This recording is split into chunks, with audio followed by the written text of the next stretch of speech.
Hello, everybody, and welcome back here in the Phantom Zone. It is the most earth-breaking, ground-shaking, but never me a show money taking. The man, the myth, the legend, the most electrifying villain in the YouTube verse. What the fuck? You know what? You know what? I'm so flustered tonight. I'm so flustered. I can't say the whole intro. I can't say the whole intro. Bree motherfucker. I had topics tonight. I had topics. I had shit planned, but then I was drinking a beer, relaxing. I have a 5-day weekend for my job. Life was looking good. And then I go on YouTube. I see some videos floating around. I say, oh, what's this? I always get a good laugh out of a Brie Larson video. What's up, Jamie Vick? Good to see you. And I said, hey, what, Brie Larson on YouTube? So curiosity got the best of me and decided to click the button. And sure enough, Brie Larson is on there. And it's a 20-minute video. I watched or I could stomach about 6 minutes. I'm not going to sit here and say I watched the whole thing. But oh my goodness. Oh boy. What can I say? What can I say? This you know, I don't know what to make of celebrities going on to YouTube. And look, I'm not even just going to talk about Brie Larson doing this here, but the algorithm is already fucked up as it is with stations and things like that that are pushing smaller channels down. But oh no, Brie Larson couldn't be happy and ruin my life in films. No, she had to go and ruin my life on YouTube. So now everyone's going to do 15 videos a day about Brie Larson and her channel. And she's going to make some great videos, probably activist videos. Should be great times. Um, I don't know. This is pretty anyways, I don't know what to say about this. I think it's shenanigans. I'm I honestly don't even know really the point. I feel like YouTube is monetizing or getting big celebrities on here who are going to start off with however many K subs that they're gonna have, 9, 10,000 K subs right off the bat. Because, they can take those platforms and just have their followers go right to YouTube. I think it's an unfair advantage. I mean, look, I'm going to talk about this not from a perspective of I hate Brie Larson or whatever else. Anyone who's been on my channel knows my feelings about this topic. I will say that I don't like celebrities in general with YouTube channels because it pushes down the smaller channels. Uh, yeah, I agree, Jamie Vick. Not too many. Here's the thing, Jamie. Not too many people like her. That's not my issue with this. But people, and I've heard this from people who follow me on Twitter, people will watch her channel simply to see what she says. And there's an old saying in Hollywood, uh, no, there's no bad publicity, right? I mean, look at the greatest Hollywood stars. You have your Sean Penns and things like that. You have people who have, gotten famous from bad PR. Charlie Sheen, all of them. They've literally made their careers off of having negative press. So see, even people that are going to watch Brie Larson's channel maybe not even subscribe, but watch her channel or even just subscribe to her channel are going to do so just to hear the stupid shit she is going to say. And her videos in the algorithm are going to push all of us down. I think it really shows how much the platform has lost touch with what it actually is. YouTube started for the smaller content creator. Unfortunately, I feel like that's taken a back seat, and now the smaller content creators with all of these celebs coming here are being pushed down. And look, celebrities don't give a shit about YouTube as a platform. They don't care about putting out a video or, having commentary like we do here every night, or trying to do something funny or interesting, or just bring you guys some actual news. They just care about the fact that they aren't out there doing movies. They still aren't putting anything out into theaters. So they're finding alternative routes. And look, go on Twitch, go on some other fucking platform. Why do you guys have to go on YouTube and mess up the algorithms? We already compete with larger channels that aren't known celebrities, but that are big YouTubers per se. And now this just makes it even harder for smaller channels to get their names out there. Look, I don't care about the asinine, stupid shit that Brie Larson says. She's going to continue to say it. I mean, she's just an idiot. The public, though, is going to tune into these channels because they want to hear what they got to say, even if they don't like the celebrity. And the thing about the algorithm and the analytics is that the people will still watch it just to hear her say something stupid. So she's going to get that watch time. It's going to be logged as a lot of people are watching her, and she's going to push all of the content creators down. And I think this is something that hasn't been covered on the channels that I've watched videos for, is the drawback for her in particular, or any celebrity really being on YouTube, is that they push the little person down. And this really speaks to the company themselves, to me, have really lost the point of what they started as. YouTube got big from the backs of us smaller creators. And, they are treating us now like secondhand. And I think it is terrible. And I think it's just bad business. It's bad business. I think that honestly, this is just another celebrity personality that doesn't need to be in the YouTube verse. And they're going to draw all of this stuff, and then when Hollywood turns back on and everybody's going to the movies, they're going to abandon their channel, and they done fucked up our algorithm. And it's like, oh, okay, well, now that I'm done with this YouTube thing, I'm going to go back and make movies. Yeah, I know. That's how I picture a talk. And look, to be fair, I didn't think that it was as bad as I thought hearing her talk would be. Look, Brie Larson, for the most part, when she's not in the press eye and when she's not trying to get her activism out, she's tolerable, I guess, at times. But my issue really is the fact that she is just messing up analytics. I don't like it. The whole thing's fucking stupid. I really wish that, yes, thank you, Jamie Vick. I just wish these celebrities would find another platform. You can go on so many other things. It's like they treat YouTube like they treat fashion or anything else in their little Hollywood world.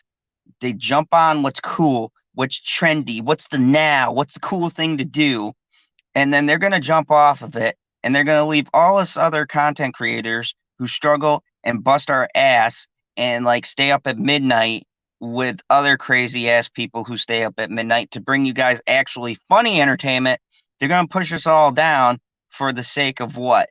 just to feed their vain, arrogant pride and ego. It's disgusting, and I hate it. The worst part about this thing is it's not the Brie Larsons coming out, the John Krasinski's, or anything else.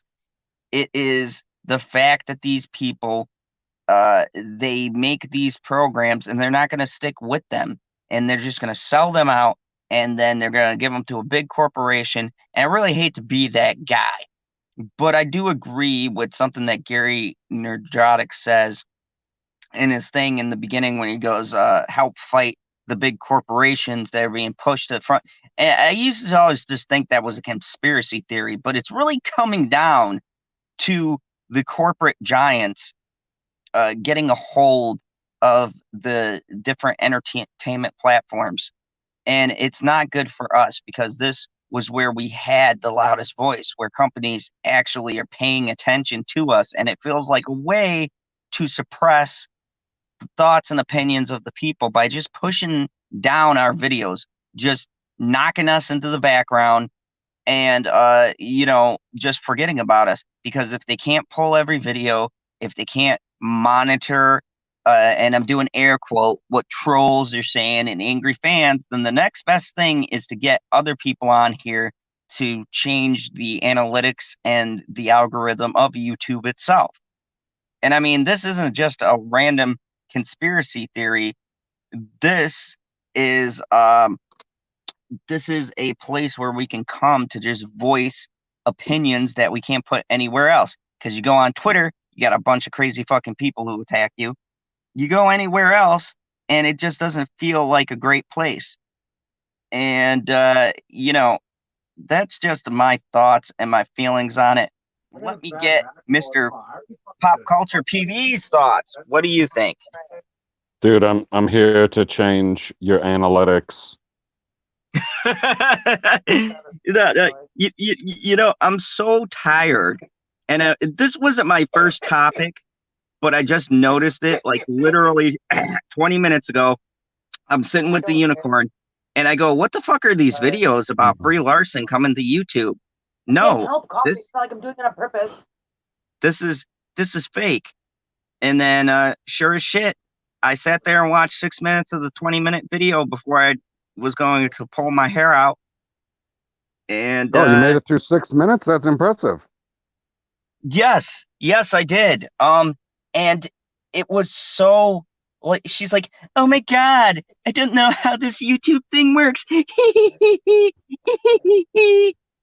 Like, oh my God, I didn't watch any of it. All I know is that when I got up today, I seen half a dozen thumbnails in my subscription feed, and then a couple recommended videos that says, something essentially, Brie Larson joins YouTube. And I was like, what do you mean Brie Larson joins YouTube?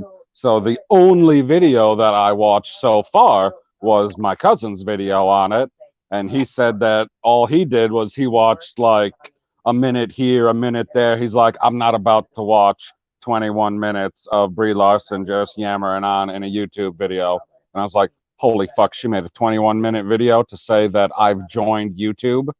My God. Oh yeah, Brie Larson doesn't do anything without making a grand entrance. And Jamie Vick says, but think back, there was a time that you had actors, singers, and dancers. The actors wanted to also sing, the singers wanted to act. Then it evolved to a triple threat. Now these people will do anything and everything they can to get attention. I agree. But here's the thing, Jamie Vick. The thing is, those mediums seem like things that, yes, it was a little weird, but they could cross over into. It seemed like part of the same world. YouTube, yes, is entertainment. Yes, we are broadcasting to an audience. If she wants more attention, what she needs to do is pay 2 black guys to beat her up in Chicago. I think a black guy already took that one. Yeah, but she's a white lady, so it's different. Bitchy said a private joke that we have. Hilarious. She goes, "Hey Zod, I'm a woman." Blah blah blah blah. If you guys don't get the reference, that's a Family Guy thing. But Okay, so I have a anyway. question for you because you watched at least the beginning of this video, right? Mm-hmm. Is there like any type of clever editing to it at all? Or is it just a real rough cut video? Yeah. There is cuts. She kind of looks like she does an Amazing Lucas thing.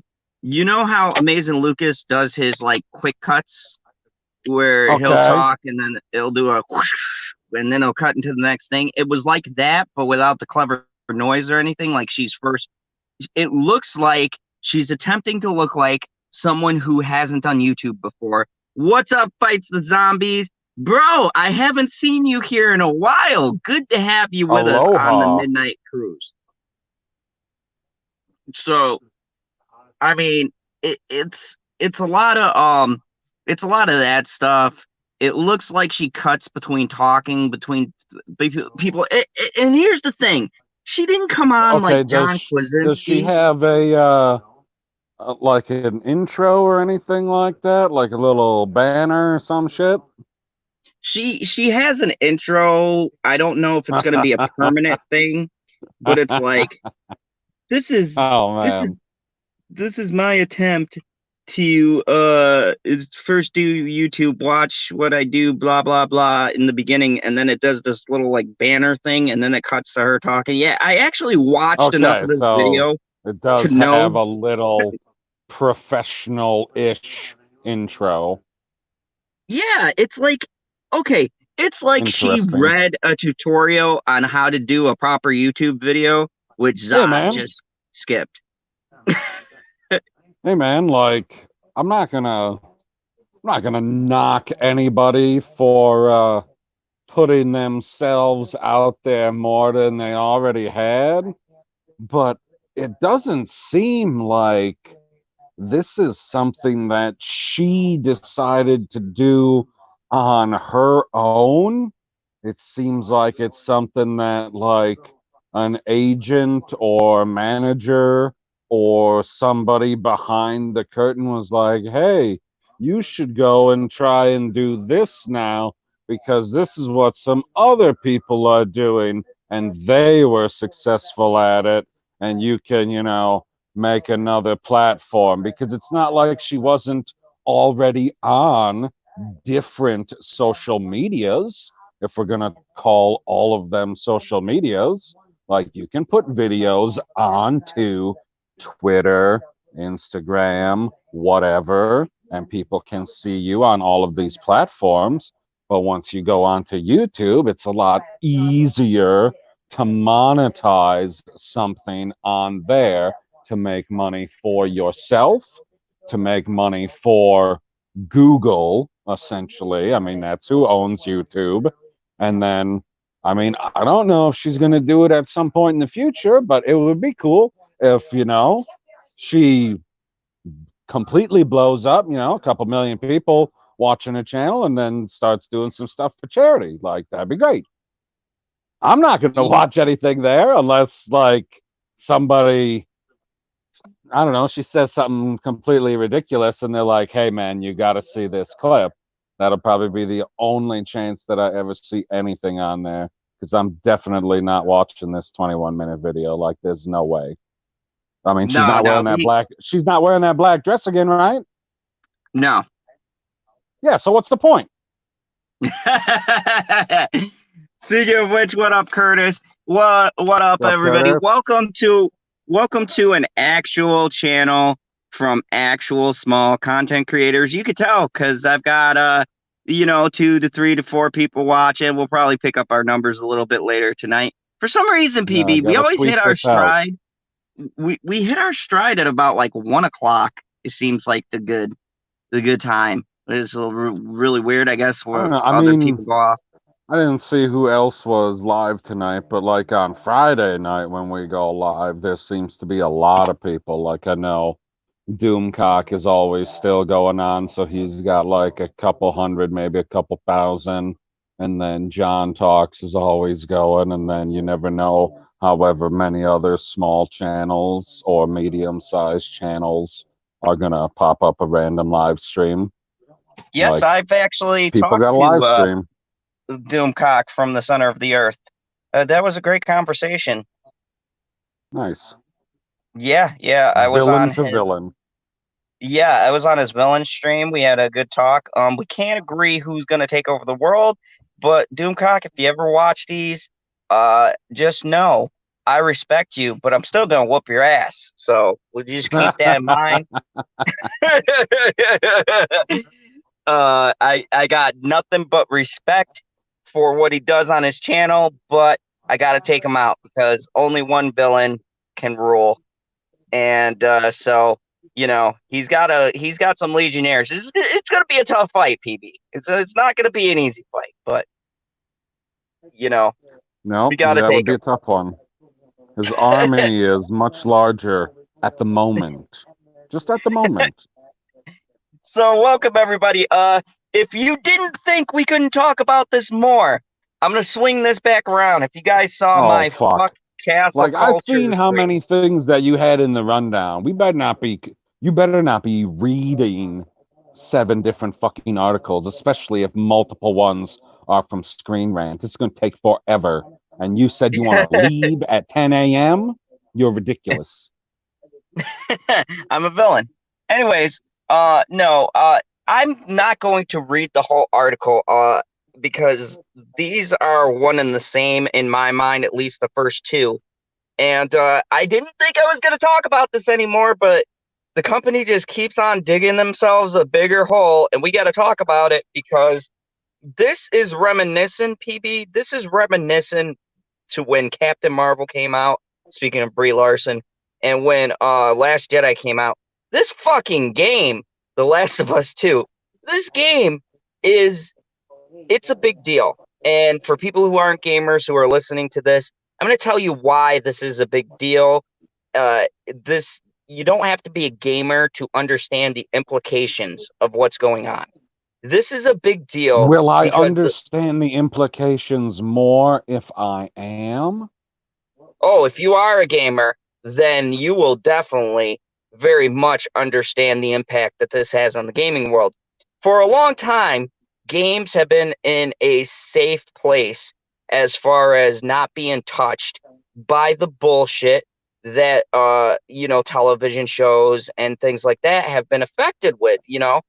But recently, developers have felt the need, like this is profitable, to join the whole, uh, you know, more women and all this other nonsense, representation, the usual. And here's the thing, they've been thwarted because I've said it before and I'll say it again. The gaming Thwarted. community, I'm bringing out the big guns tonight. But I'll say this again: the gaming community is a niche community. We dominate the market. The A gamers niche have a community. I agree. niche. Oh my goodness, you No way, man. uncultured I son of watch a bitch. Boy Meets World. It's a niche community. I see what you did there, Don't but talk no, about my niche that way. this is a community that fights this stuff with their wallet, and we've been successful. But The Last of Us 2 is so much more important to the douchebagginess that it brings because it's a really ballsy attempt for the company to take such a large active role in actually interfering with ratings, with the direction of a game. And I want to read this Polygon article to you because this is the first time the shill media, and make no mistake, Polygon is a trashy, shill ass website and magazine. But when they admit that Sony is personally tampering and calling people up who are critics, top critics, I'm doing air quotes, they were calling them up and asking them why they gave the rating they gave. I have never in my life. And I'm not talking about Eric Dirkman, the douchebag. I mean Sony, a rep, a VP, went and called various magazines who didn't give it like a 2 or a 3 because none of them had the balls to do that. We're talking about magazines that were in the 4, that were in the 5s or the 6 or the middle of the road, where I said the game should be rated. They got a call from a Sony rep personally asking, why are you rating the game like this? Like, do you want to reconsider? And I'm not saying this is a threat, but in the corporate world, this is the corporate version of a threat. So thank you, Jamie Vick. I really appreciate it. I was very passionate. If you guys watch my stream, Jamie Vick brings up a good point. I talked about how I quit Marvel Strike Force. The unicorn couldn't believe it, but yeah, I said I had had enough. I am not going to no longer endorse corporations or companies or creators who feel the need to endorse a cancel culture. I won't do it. It's getting to a ridiculous point, and I'm not going to endorse anybody who feels the need to attack their fans. It's a slap in the face. Look, you spend $200, $200 to $300 on a system. You spend $60 on a game. Maybe you're feeling really randy. You go out and you buy yourself a special glow-in-the-dark controller. You go and you pay all of this money for the add-ons, the DLCs, the extras, right? This is what you love to do. And what do? I don't want to know why you needed a glow-in-the-dark controller and why it was extra special, guy. That's disturbing. Hey, we're not talking about my extracurricular activities here, but no. Oh, did you see who is in the chat? Yes, I did. It's Father Zod. Love to have you on here. Thank you. But yeah, so let me just read this article really quick. You can read quickly? I'm just gonna skim through. But basically, the first half you don't have to hear about. It's the normal pandering. They're talking about the game's LGBTQ XYZ representation was amazing. Neil Druckmann is just an amazing person and blah blah blah. And they go into his his interview. But then there's one part of this I want to read that I found interesting, because this to me struck me as blatant interference we've never had in the gaming world. And it was right over here. Hold on, this is a bit of an article. On June, they're talking again about the tweets. If you guys don't know, the tweets came out, they had leaks. He went into, oh my goodness, I'm so broken up. I don't know why people are so mad because I killed the main character and I gave no context behind it. But hold on a second.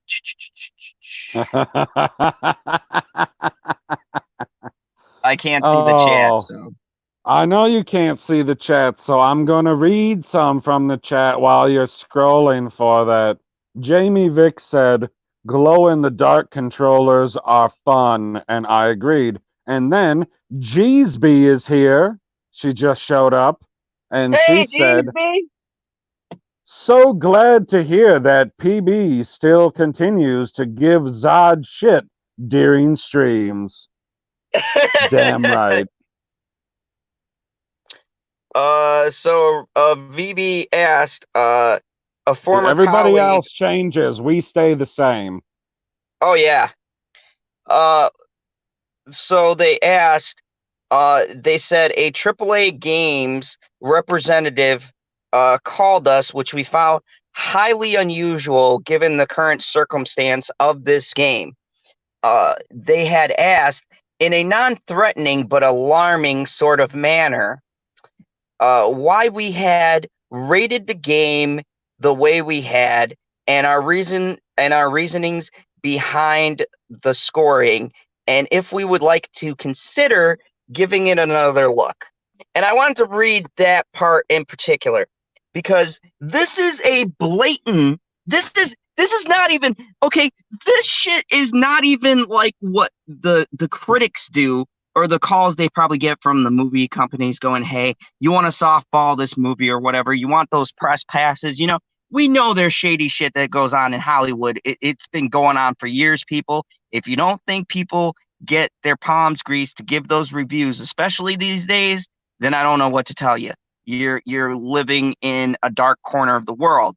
But video games have been different because they've always been graded on the same metric, and for years there may have been a little bit, maybe a little bit favoritism towards a certain brand. Okay, that's different. A little bit of the Resident Evil series is great. We're gonna rate it a little bit higher because it's Resident Evil, that kind of thing. But a company man, a triple A representative for Sony, personally reached out to individual magazines that scored the game, in my mind, fairly at a 6.5 or a 7.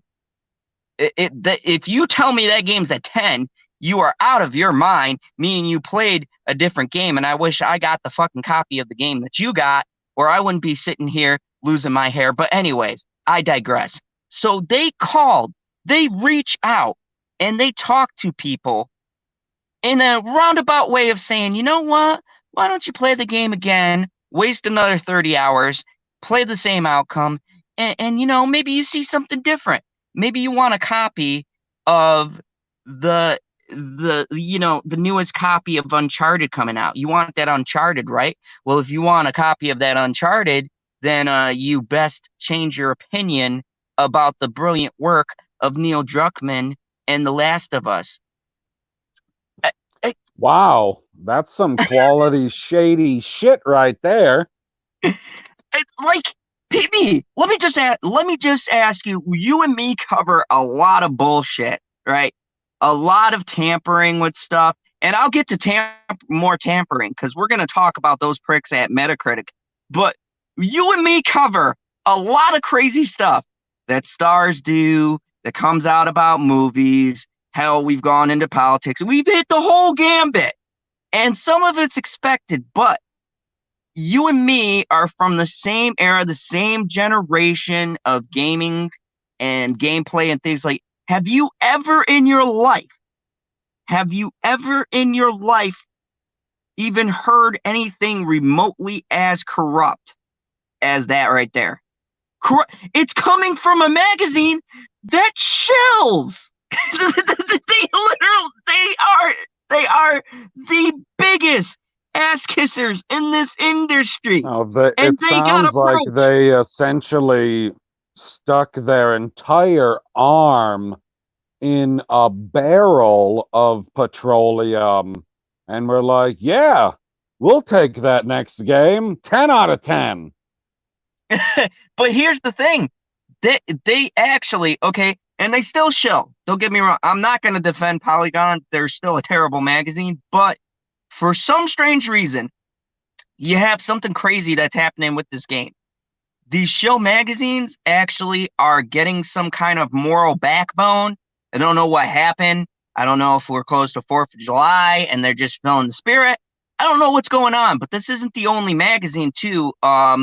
Inverse reported this, and a couple of other magazines, GameSpot and things like that, came out and said that these VPs have had been approached by these companies, or by Naughty Dog, and by a representative of Sony. Woof. Not Naughty Dog, but Sony came to them and called them and was like, hey, you sure about your game rating? You sure you didn't see anything brilliant in there? Why the fuck is Sony doing that?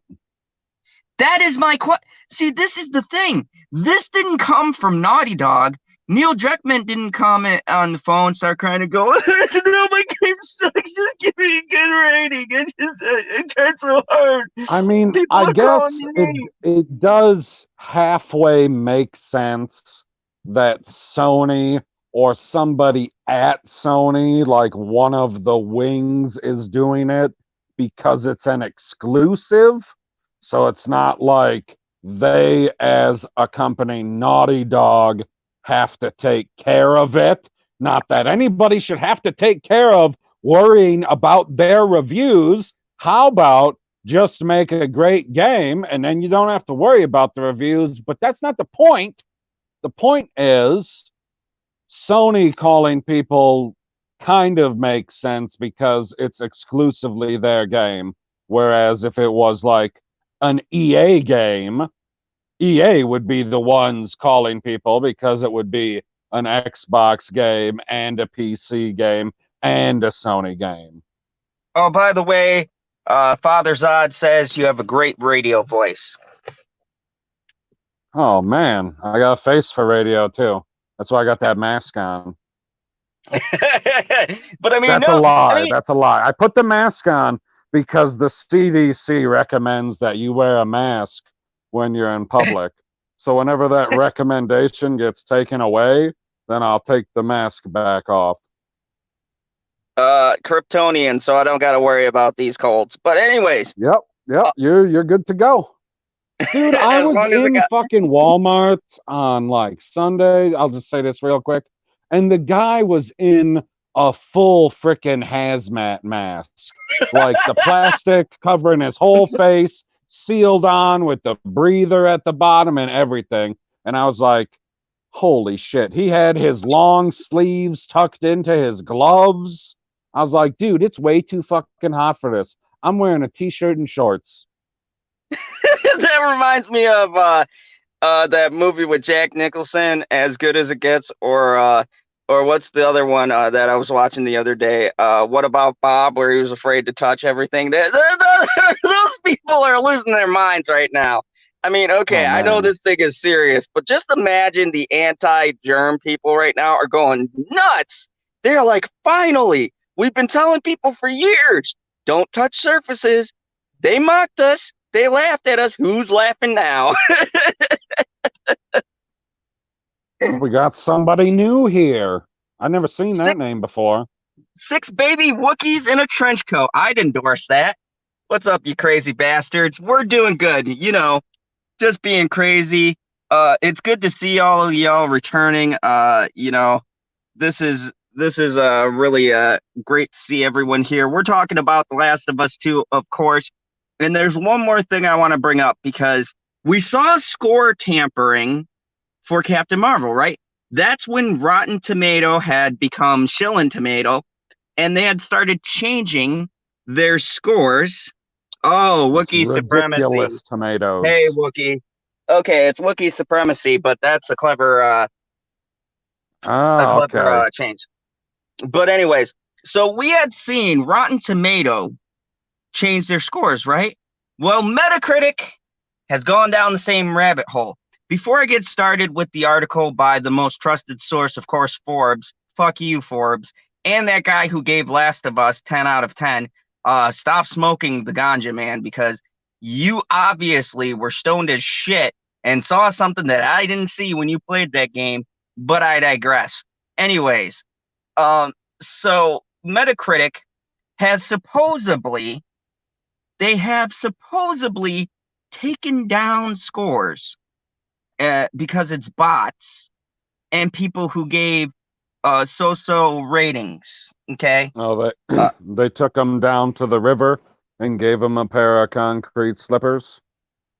yeah, yeah, we won't be seeing them again. But I want to read to you something because even though Metacritic tampered with the scores, they could only bring it from like a 2 and a 3 to like a 4.5, which proves to me that there was so many actual scores that were actually registered, they couldn't scrub them all. The Aha. percentages don't lie.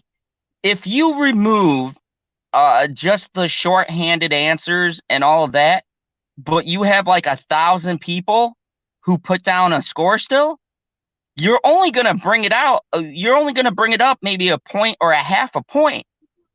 I don't think they even understand how their own metrics work.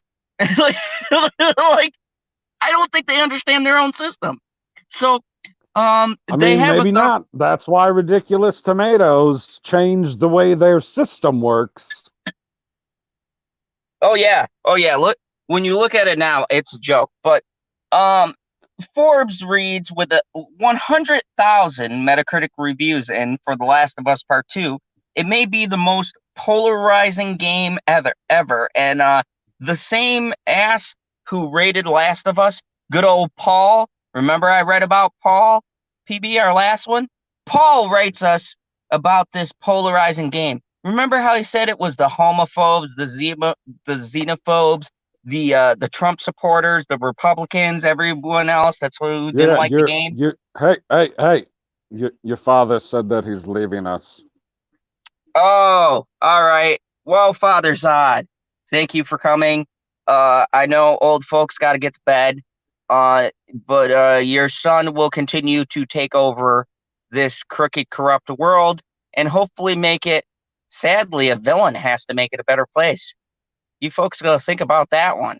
All right, so let's see what Forbes has to say about the chicanery or the bullshit going on here in the Metacritic world. We finally got there with 100,000 user reviews in for The Last of Us Part 2. I believe that sets a record for the site by a wide margin. Even though I can't check every single game released, nothing else I've looked up has come close to it except for GTA 5 as far as most popular reviewed game of all time, which has something like 20 to 25,000 reviewers. So just think, people were so pissed off. Just think about this, PB. People were so pissed off. You can't even say that these are bots at this point because for GTA, only 20 to 25,000 users reviewed that game.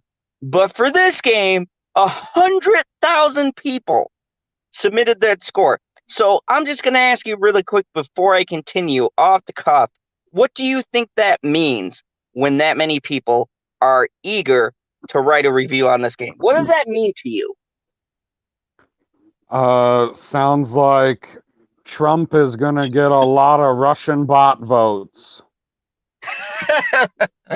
That to me means that people want their voices heard. That people Yeah, there aren't enough fucking bots in the fucking world for that to happen. No, it's not. Yes, in the world of video gaming, a 4.9 out of 10 is a bad score. And yet it represents it got a 4.9 out of 10. It didn't even make the halfway mark. On and keep in Metacritic. Oh God. And keep in mind, people, this is out of 100,000 votes. You cannot tell me that it's just a bunch of people review bombing or whatever the fuck they're gonna spin it as. Bot bomb. But I'll tell you what, Forbes has an idea. They're gonna tell us why the score is so bad. They said these user reviews are both 0 out of 10s and 10 out of 10s, though there are also many scores in the middle. But most of the time, these kind of hate or love bombing campaigns are binary. If you don't like the game, it's a 0. If you do, it's a 10. The critic score remains 94 out of 100 and has only dropped a tiny bit since the launch. They have to throw that in. Because the top critics and Forbes, the most enlightened magazine, they know it all. They're up on all the cool, trendy games. Give me a fucking break, Paul. Paul, you probably never played another fucking game in your life. You just want to come on, write this article, so you decided to play this game and then lie to us and tell us when you got to the end of this game it was the greatest thing you ever played. You fucking piece of shit. Anyways, I have already written many, many articles about why this game is so polarized. You gotta you gotta stop for a moment. Jeesby said, "That's fucking horrendous. My last relationship was at least a 5.3. How shitty is this game?" Jeesby, if you want to do something, well, I mean, you do it at your own risk. But if you want to do something polarizing and wanna do a stream, you should stream your reactions to playing this game. Because yeah, that'll be a polarizing. It'll be polarizing. It'll be when you get to the 30 plus hour mark and you find out what this whole thing means. You're gonna take your controller and throw it because I gotta buy a new controller. Fuck my life. Those things are expensive, but I mean, yeah, it's bad. Uh, anyways, Forbes, they say, I have written many, many articles about why this game is so polarizing. There were big story leaks ahead of time. Some of the players were bombing the game before they even played it, based on all these things, like them knowing what characters would die. There is a crowd, though many would deny in its existence, that is rating the game low due to Naughty Dog's agenda of prominently featuring LGBTQ characters. No, that is not it, Paul. No one gives a shit that there's a gay character. No one cares. No one heard that there Whoa, was a whoa, gay whoa, whoa, character. whoa. Everybody who gave this game a 10 out of 10 that did not play it cares. They didn't care. I mean, the other side cared, but we didn't care about that. But when you fucking spoilers, if you guys haven't seen the leaks, but when you kill the main character of the first game in the first 2 fucking hours of gameplay and then force the player to play the person who killed the character, maybe people have a fucking problem with that. I don't know.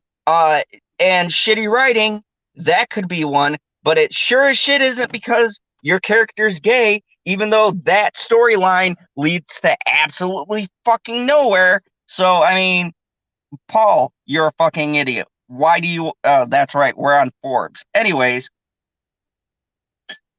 they say that there are people who are spamming 10. Those that are spamming the 10s. They love all this stuff and believe that it is absolutely a worthy sequel to the first game. They're fucking high, despite the fact that it turns its characters and its storylines on its head. Oh yeah, that's one way to put it. I am one of those people. My official view, this in the critical part of the Metacritic, gave it a 9.5. And I do think we have seen the user score raise as more people have finished the game and gotten past the shocks of the leaks for the early big moments of the game. Yeah, it went from a 3.9 to a 4.5. Congratulations. What a big change. I think if you get all the way at the end, you are more likely to like the game than to hate. Oh my God, Paul. Are you fucking serious? Are you? He's Are, totally serious. okay, all right. I can't read anymore of Paul's article. Okay, uh, you know, Oh, did you hear that, ladies and gentlemen? There was a big word in the article. 30 plus hours of my life I can never get back. Challenge accepted. Yeah. Um, here's the thing. Here's the thing. When you get to the end of the game, and I'm not going to spoil that part in case you have some kind of morbid curiosity, I won't spoil. When you get to the end of the game, you are most certainly, I guarantee you, you will feel this sensation of, why the fuck did I waste 30 plus hours of my life? I am never going to get that back. With a 2 hour movie, I already hate And when I come out of a 2-hour movie and I go, well, shit, that's 2 hours I'll never get back. 30 hours, PB. I'm never going to get all of that's gone. That's like a day and some change down the drain. Yeah, and you spent $60 on it and then deleted it. Yeah, yeah. And they said, oh, we got a DLC. And I sent them an emoji of a middle finger. Oh, do you want to see Abby's side quest? Do you want to eat a dick? No, I do not want to see Abby's side quest. I didn't want to play the cunt in the first place. And now you're telling me that your grand DLC plans are going to be so great. You know what? Yes, thank you. Thank you, Jamie Vick. She says exactly. How does sexual orientation add anything to the game? I personally prefer first person shooting games, and I don't think that it would matter what the other person is doing or who with. That's the thing. Look, everybody did bat an eye, okay? But no one was really questioning that. I think the main issue that people had is the death. And look, it was an easy fix, okay? Neil Druckmann came out with a stupid statement, as he's been doing since this game has been released, and said, well, when I think about it now, we cut out a scene where you play as Abby first and you get her backstory. And I go, what? What? You're telling me, Neil, this is the guy who created, in my mind, a brilliant first game, right? Why would you cut out a whole entire mission that explains your character's motivations? Who needs to be fired in that writing room?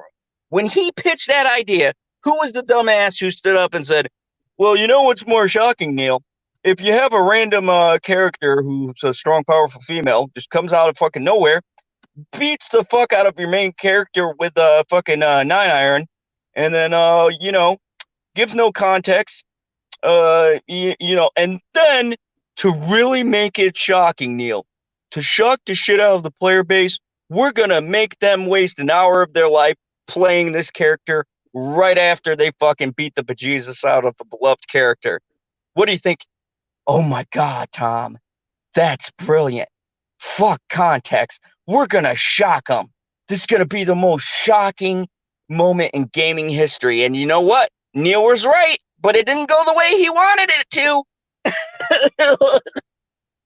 What are you talking about? He called up Ryan Johnson, got the idea, and it went exactly the way he thought.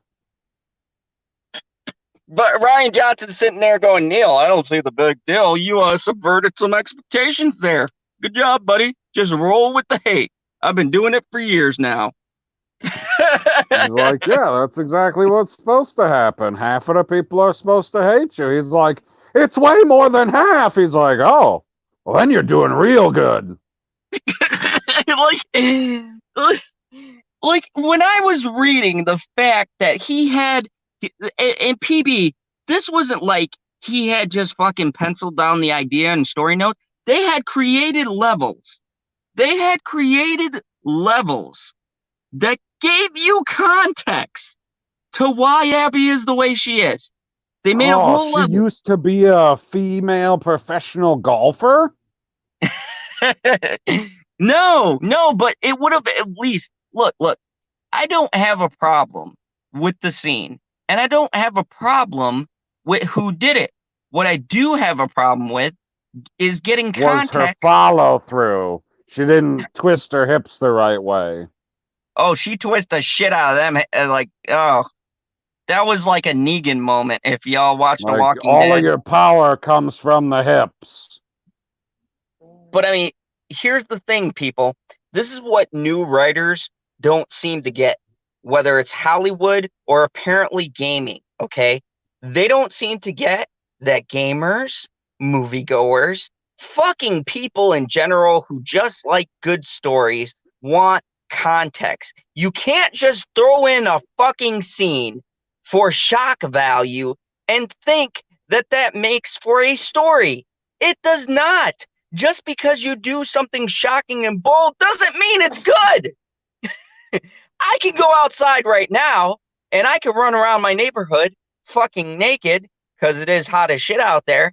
And sure, Jesus people will be Christ. like, that guy is shocking and he's bold. He's running around the street naked.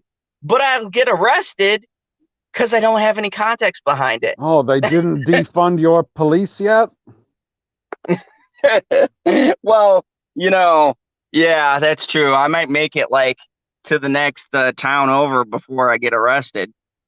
I was gonna say you make it all the way out of your city into the county, just into the county area. You get arrested by one of them deputy sheriffs. They'll be like, "What in the hell is this Kryptonian doing out here? Please come out of the sky, sir." And please put your cape over your unmentionables because I have to wear the cape. It's fun at math. Anyways, but yeah, this is the thing that they don't get. This is the thing that shocks the elites, that shocks the reviewers, that shocks these big gaming gurus and geniuses who get full of themselves. They don't understand that you cannot make a story with no context. You can put in a scene, you can put in any fucking thing you want. It's your product.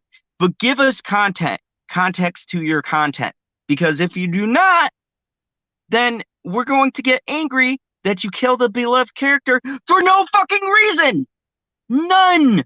No, it adds to nothing. When you get to the end, it all means nothing. That's the biggest thing that pisses me off about this whole thing. Like, if I would have got payoff at the end, I would have been happy, or at least a little bit scored higher. But when you force me to sit there and play a 30+ hour game with someone I fucking hate, and then you give me absolutely no fucking context, and then the end means absolutely nothing, yeah, I'm pissy. What up, Stone Cold? And I am drinking a beer. Salute. So anyways, this whole thing, Neil could have easily avoided. I don't feel bad when he's sitting there on his podcast and going, it was heartbreaking when the leaks came out. And you can't do nothing but pull everyone's video and fuck up their revenue. It was so bad. And guess what? It wasn't YouTube. It was me and the company. We told them to pull everything. If it said Naughty Dog or Last of Us 2, fuck that video. Just pull it all. Mayday. Red alert. This fucking douchebag. I'm so I'm so angry, PB. Did they say May Day in Star Trek? What's that? Did they say May Day in Star Trek? I believe they do. That was a left field question. I didn't have my note cards. Well, you said red alert and then you said May Day. And I was like, I don't think those two things go together. So we're going to do one more thing. You're going to say, what up, Stone Cold Jeremy? I did. I told him I was drinking a beer with him because he did the little beer emojis. Oh, then how the hell did I can't, all I see is 2 X's on my keyboard because apparently the keyboard on the device I'm looking on is shit. So one more thing. If you guys thought that Naughty Dog could only fuck up one franchise, oh boy, guess what? A new first-party studio adds more talent to Naughty Dog. It's probably the worst kept secret in the industry at the moment, but Sony has a new first-party team based in San Diego, and it's expected to be working on the Uncharted franchise. Yes, my favorite franchise that's now about to be fucked up because Zach Oliver, who most recently worked on, wait for it, The Last of Us Part 2, has joined the team. And if you guys don't know, Neil Druckmann was actually helped by Zach Oliver with the story. So I guess I'm not buying Uncharted. So Oliver made the transition from the visual arts studio last month, presumably having completed his work on Ellie's sophomore adventure. He'll serve as a senior environmental artist and announcer on the project, which many expect to be some kind of Uncharted sequel or spin-off, while the VASG division is permanently responsible for motion capture to the Japanese giant. It has been building a department studio off of it. PlayStation Visual Arts has a new game development team in partnership with a major Sony studio, said PlayStation Talent Acquisition led by Fiona Charbuck in a Twitter post. A couple of years back, it's been staffing up pretty hard ever since, and we'd expect it to have something to show within the next 18 months or so, presumably on the PS5. So, anyone who likes Uncharted, don't get your advanced copy now. Save your money, pass on it, wait for this team to get fired, and for them to bring in a new creative team.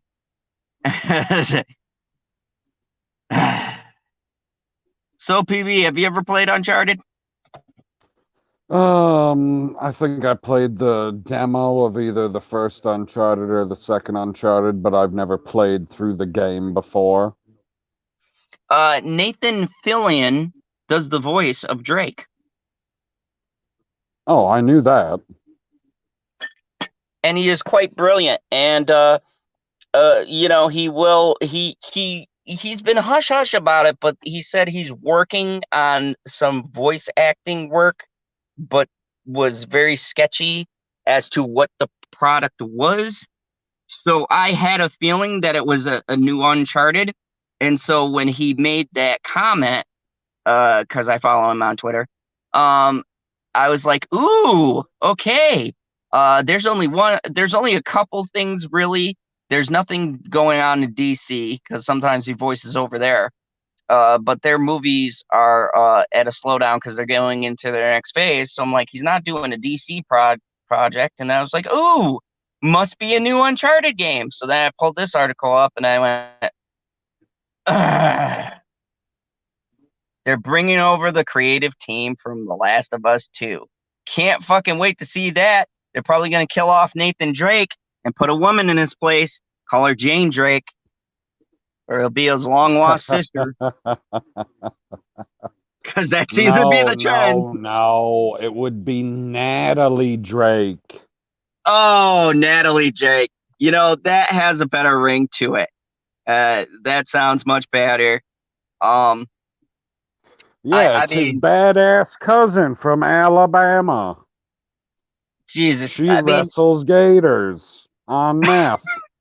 Can we get a game about meth gators or something? Is Angus still working on that comic? He's got to finish the comic first. I know. Yes, I know. If you guys don't know, Black Angus is awesome. He's working on a comic. I'm pretty sure he stole our story. I've talked to him a couple of times. He'll say he hasn't, but Angus, I know you did. We covered meth gators first here. Nobody else had that story. We talked about the story that was an article, but we didn't come up with like an original story of the meth gator being like a teenage mutant ninja turtle style villain. Hey, we planted the idea. We planted the seed. Okay, so we inceptioned a fucking Black Angus man from Oklahoma. That's fine. Yeah. We planted the seed, and he decided to water the idea, and boom, you got Meth Gators comic. But no, good for him. Great dude. Much love. Good. We planted the seed there, and now we're gonna get a freaking cool comic out of it. Be happy. Yeah, I'm really excited about that. I can't wait to see what kind of wacky ass ideas. Well, if y'all listen, I know he's already got the character design. I know he's already got some merchandise for it already because I've seen some of it. And it looks pretty cool. Yeah, it does. It does. I definitely may cop me some Meth Gator merch, and then show it off here on the channel. So definitely stay tuned. I definitely would like to support Mr. Black Angus because he did help me get my start here in the YouTube verse. He's a good guy. So if you haven't, go check his channel out. He's a really funny dude. But anyways, speaking of funny people and funny shit that's going on in the world of entertainment, let's switch gears to me being less mad and me being baffled. So people are conflicted, PB. Do you all know why people are conflicted? I mean, 50-50, so you might as well tell me. Jason Momoa is being casted as Frosty the Snowman in a live action version of Frosty. Like, oh, wait. Okay, so when I seen this article, I didn't read it. I just looked at the headline. I thought for sure, guaranteed that this was going to be talking about something animated. Immediately no, wrong. no. I thought so too. And this I actually read. I had to read this article because when you hear Jason Momoa and Frosty, I just don't connect those two. I mean, is Frosty gonna fucking have abs and muscles? I don't Well, know. okay. Hold on. Let's pump the brakes for a second. If this is going to be live action and he's playing Frosty the Snowman, are we not going to see him at all? And he's going to be entirely motion capture so that he looks like a snowman? Or is he From going to look like a man? Because if he looks like a man, no matter who the fuck it was going to be, it was going to be fucking retarded. You could have picked Danny fucking DeVito and it was going to be fucking stupid because Frosty the Snowman looks like a goddamn snowman, not like a real fucking person. no, I'm gathering. I don't know, and people who've watched this, hopefully you get this right. GSP made me laugh. She said, "Is he gonna be Samoan?" So, I don't know if you guys have ever watched this, but there was a great movie called Jack Frost, and Michael Keaton had played in the movie. And the concept was Michael Keaton had died. I believe it was a car accident or something, and his son did some, magical holiday bullshit, and he came back as a snowman, but it was Michael Keaton's voice, but a snowman. And I thought it was a great movie because, it's Michael Keaton, and I got a bit of a bias for Michael Keaton. But yeah, it was a good holiday film. But Frosty the Snowman's pretty iconic. Like when they did Jack Frost, it was based off of the idea of Frosty the Snowman, but it was essentially a different character. I mean, because, he cursed and stuff as a snowman. So, I mean, they didn't really want to go. They didn't want to fully commit, but you got the idea of what it was supposed to be. This is actually a Frosty the Snowman movie in live action form. So Right, I'm but really then he curious. still has to be a snowman, like how what you were just saying, Jack Frost was. Yeah, so I think, and I'm not sure, we got to see more details. The article doesn't get into the details, but they said, well, today in the news, I never could have possibly predicted, even with the help of the most powerful crystal ball on Earth, Jason Momoa is set to voice Frosty the Snowman in a live-action remake of the holiday classic film. Yes, you read it correctly. The unavoidably sexy star of Aquaman. Oh, this is written by a woman, by the way. Is swapping his Amber trident. Heard is going to be in Frosty the Snowman? No. They said He just said the unavoidably sexy star of Aquaman. Is no. that not She Amber said Heard? She said, Victoria said I said they, so my bases were covered. But yeah, he's going to swap his trident for a cone cob and pipe to play the role of a jolly, seemingly innocent.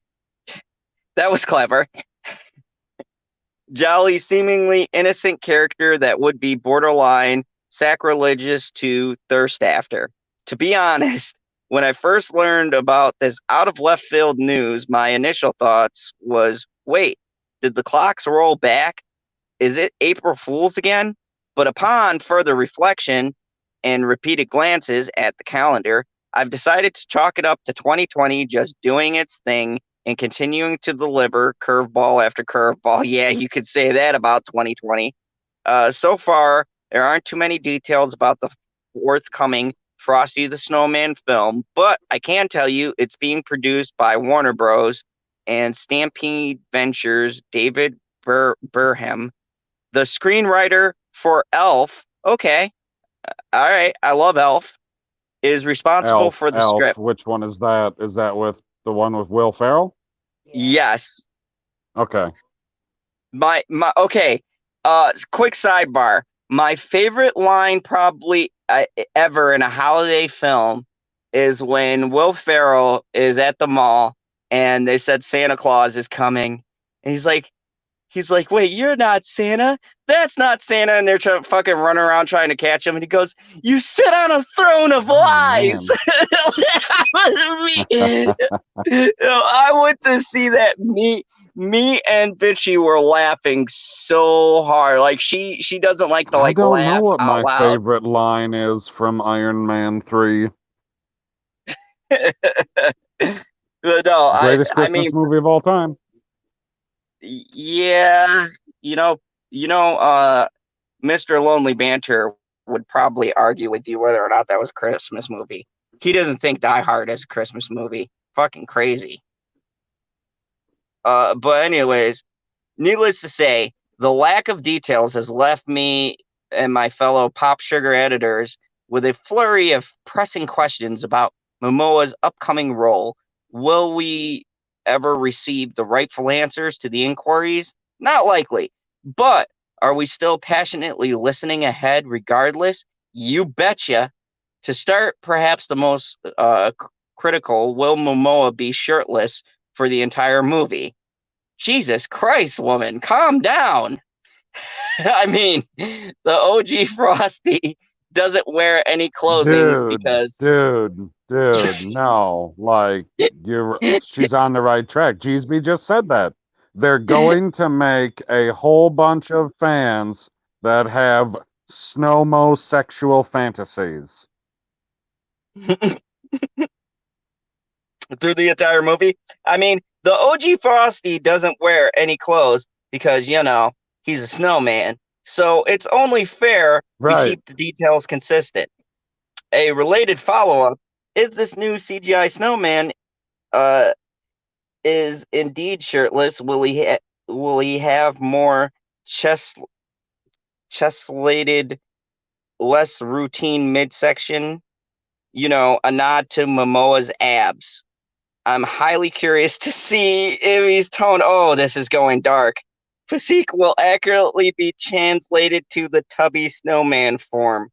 On a scale of 1 to 10, how wrong would it be to be attracted to Frosty the Snowman? Oh my God, because I presently think it's a solid 11, but I need someone to talk me down from this preemptivity and reassure me. Will his tattoos be visible? If so, they'll be an Jesus fucking absolute. Christ. You cannot be attracted to a snowman. My God, the person who wrote this might be possibly the biggest Jason Momoa fan I've ever seen. Did Momoa's real life penchant for top hats, like Frosty, have anything to do with his casting? The Frosty the Snowman song mentions having a button nose. Are they planning to remix that line since Momoa has a regular old human nose? Better yet, Will the CGI replace his human nose with a red button nose? Will the actor from DC comic movies be playing in other roles in films? Perhaps Ryan Reynolds can voice Santa Claus. That's it. That I'd be okay with that. What's the all new and improved Frosty vibe going to be like? Are producers gleaning inspiration from Snowman like Olaf from Frozen? God, no! Fuck Olaf. Or sad Campbell's soup commercial Snowman? Has Frosty the Snowman always secretly been a snack and we just never realized? I mean, the whole sacrificing himself for a friend, Karen's sake, is pretty darn chivalrous. So first Momoa is Aquaman, now he's Frosty the Snowman. I'm sensing a theme here. What about the form of H2O? Will the next role he tap perhaps ice, sleet, vapor? The possibilities are endless. Just spitballing here, but we could this technically be considered a prequel to Aquaman because like Frosty melts into a pile of water. Too far? I'll see myself out. Oh God. Okay, so uh, uh, uh I don't think any of these people, or especially the person that wrote this article, wants to see Frosty the Snowman at all. It sounds like they just want to see whatever Jason Momoa is going to be in next, shirtless. I'm reading this going, if we'd flipped this and had a guy write the article, there'd be so much salt like fucking Jason Momoa's in another fucking movie. Bet you Frosty's gonna have a six pack. My wife's gonna be staring at it the whole time. You know what? Fuck Jason Momoa. Because I'm not gonna lie. The, you get one side or the other. You either have the women who are like, yeah, Jason Momoa just standing next to a car. That movie's a 10 out of 10. And then you got guys like, my fucking wife dragged me here. Why the fuck am I watching this movie?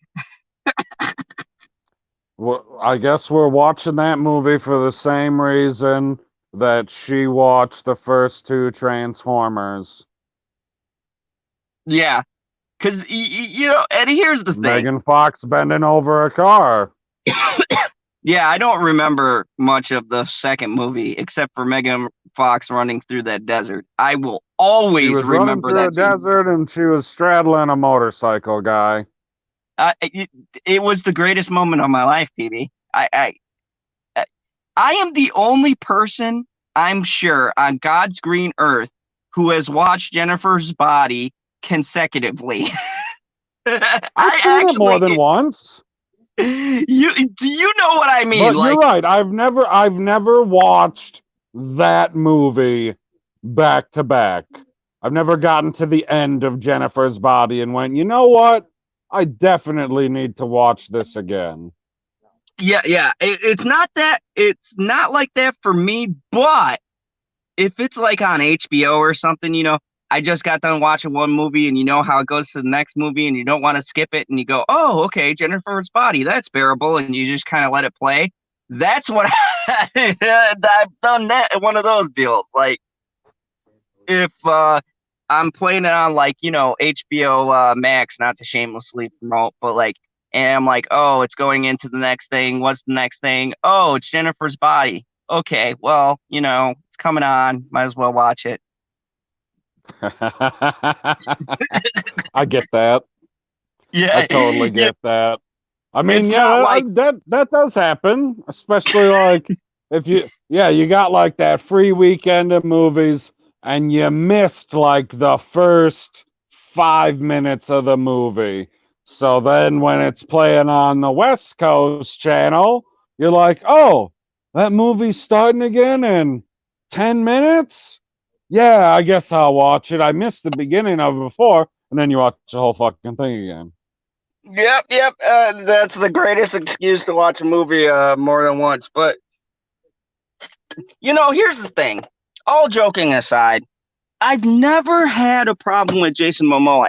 And here's the thing that really bugs me is that I feel like the guy kind of does get a bad rap as far as his acting goes because I watched this amazing show on Netflix called Frontier, where he's the lead on it, and he is actually really good in that show. And he was on this show on Showtime called Red Road, where he played like a Native American deputy. It was fucking awesome.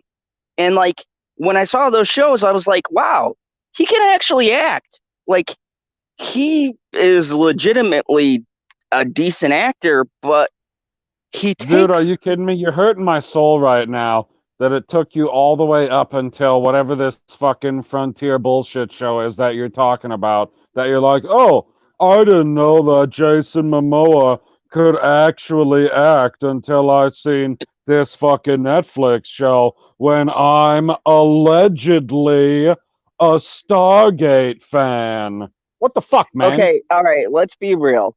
In Stargate, he was a typical television actor. All right, he wasn't at the A What list. do you mean a typical television actor?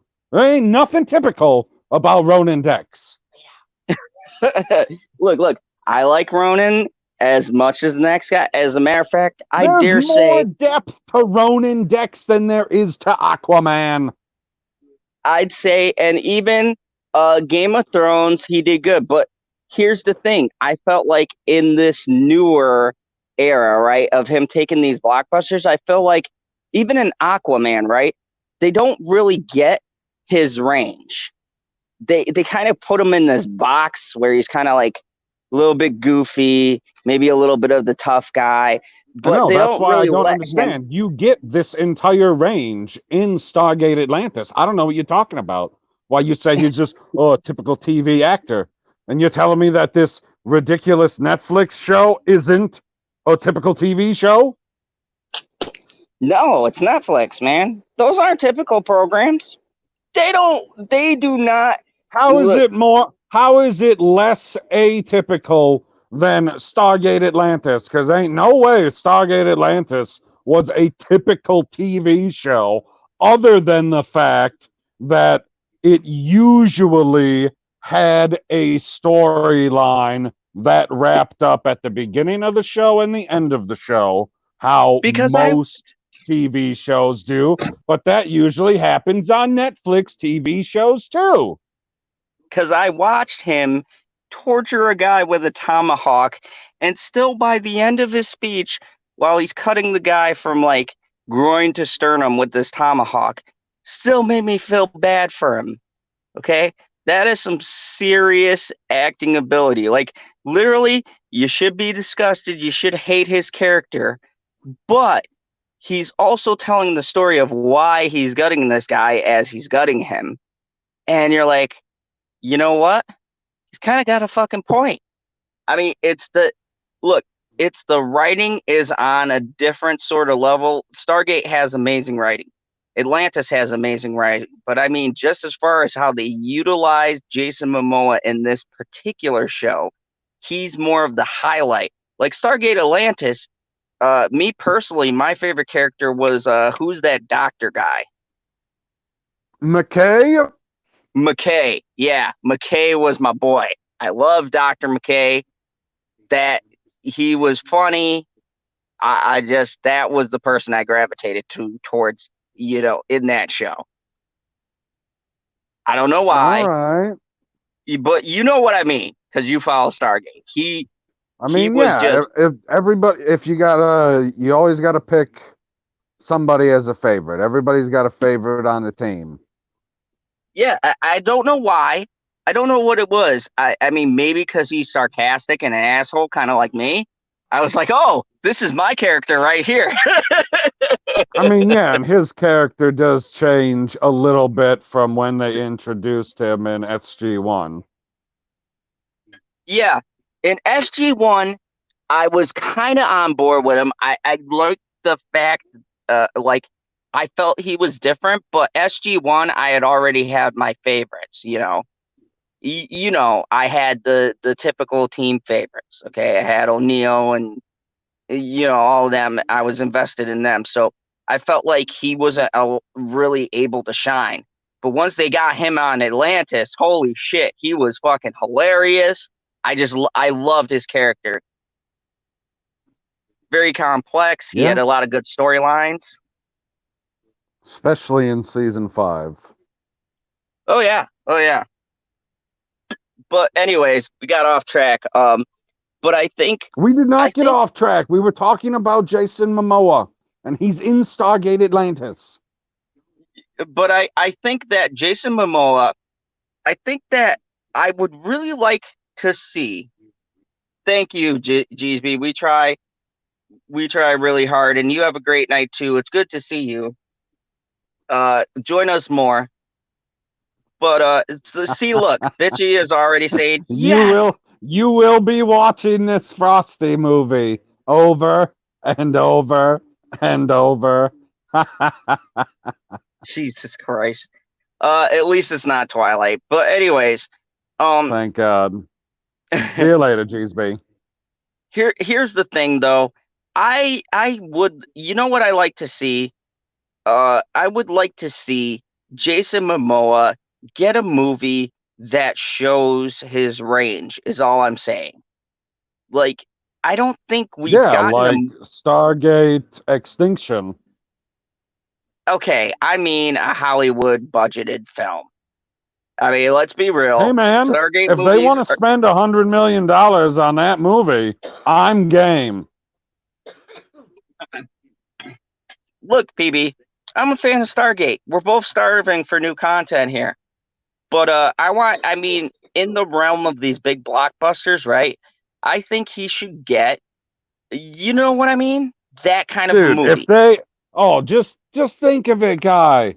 If Atlantis is where it is from where it ended at the end of the show, and that's where it's going to start because that's where they got to pick up the story, right? And it Yeah. continues on. And he's fucking Aquaman now. Like, that's the persona that he's been able to take on in pop culture.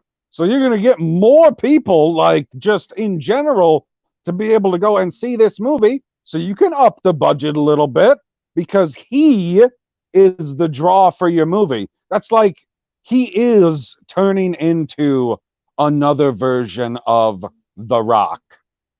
I was just gonna say, oh my God, we were thinking to say. I was just gonna say that he is like him and The Rock are going to meet in a movie. I'm going to I guess that's mean, going to be the what highest DC budget villain is The Rock going to be? Black Adam.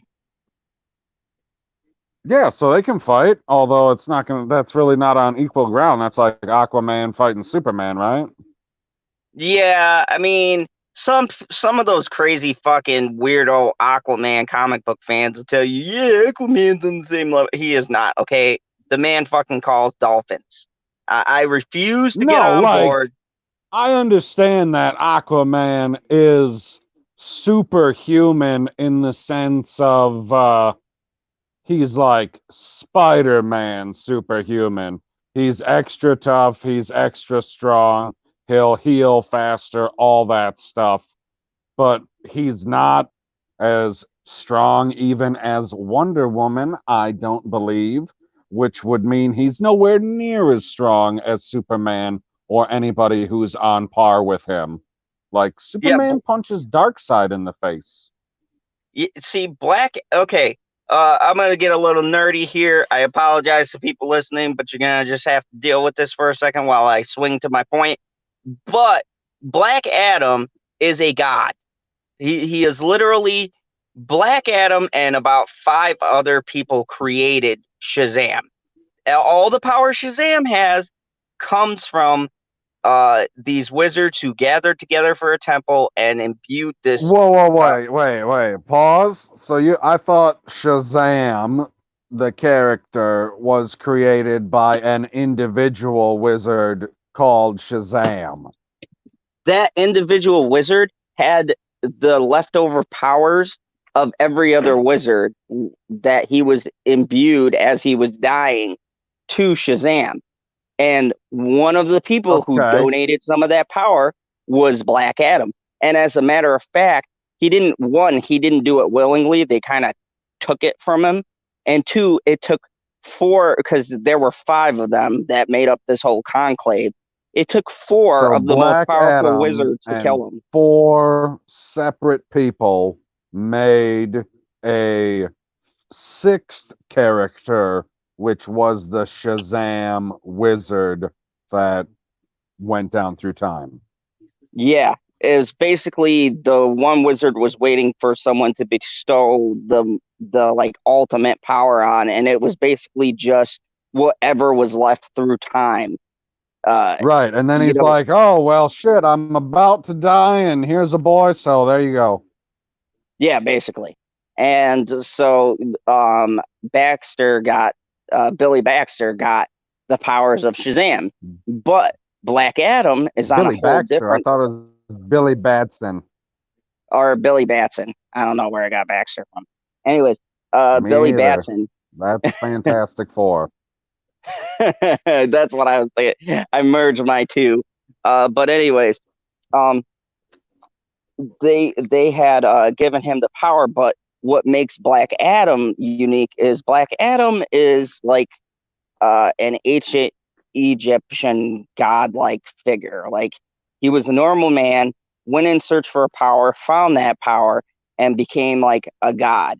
And then sat with some wizards. And then when they were all like, "You can't wipe out cities because we gotta," they wanted to be like overseers, and he's like, "Fuck that! These people killed my wife." And so he basically wiped out an entire city from Egypt, and they were like, "Yeah, we got to take care of you." And it took four of them, and he mortally wounded two out of the four.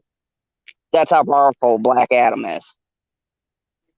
And So The he's Rock is going to be thousands of years old. thousands of years old and thousands of years more experience and have 1,000 times more power than Shazam.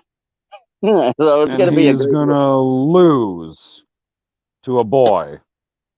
Well, Shazam's got his whole family now. I don't know. They'll probably go with the New And 52 he's got version. Superman on his side. Oh yeah, but keep in mind too, Superman does have weaknesses. One of them is magic. Shazam, Black Adam, anyone in that group is magic. So it's a level playing field. Like Black Adam beat the shit out of Superman in an issue. He like John Constantine had to help him out. He had to like imbue Superman to fight Black Adam. Sounds like Shazam 2 is going to be a great movie. Oh What's yeah, that got to do with Jason Momoa? so Oh, anyways, that's right, because he's The Rock. so if Jason Momoa was to be in a movie with The Rock, that would be first totally possible because now they're in the same universe and totally epic. That's like so much charisma in one movie.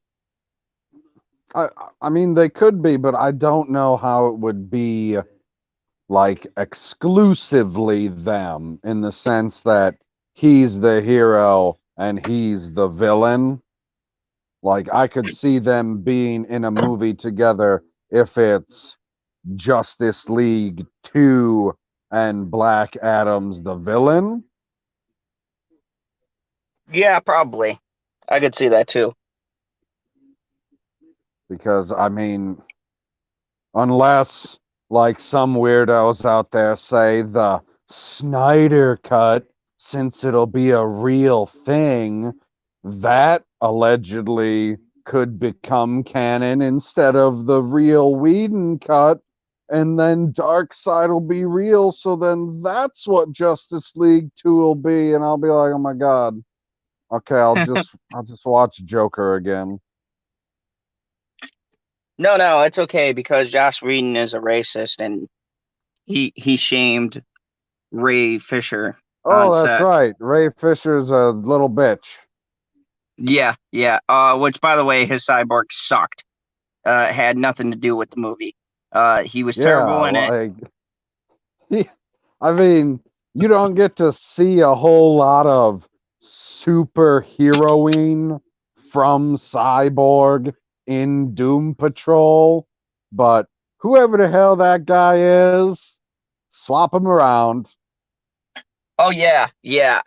He's such a good cyborg.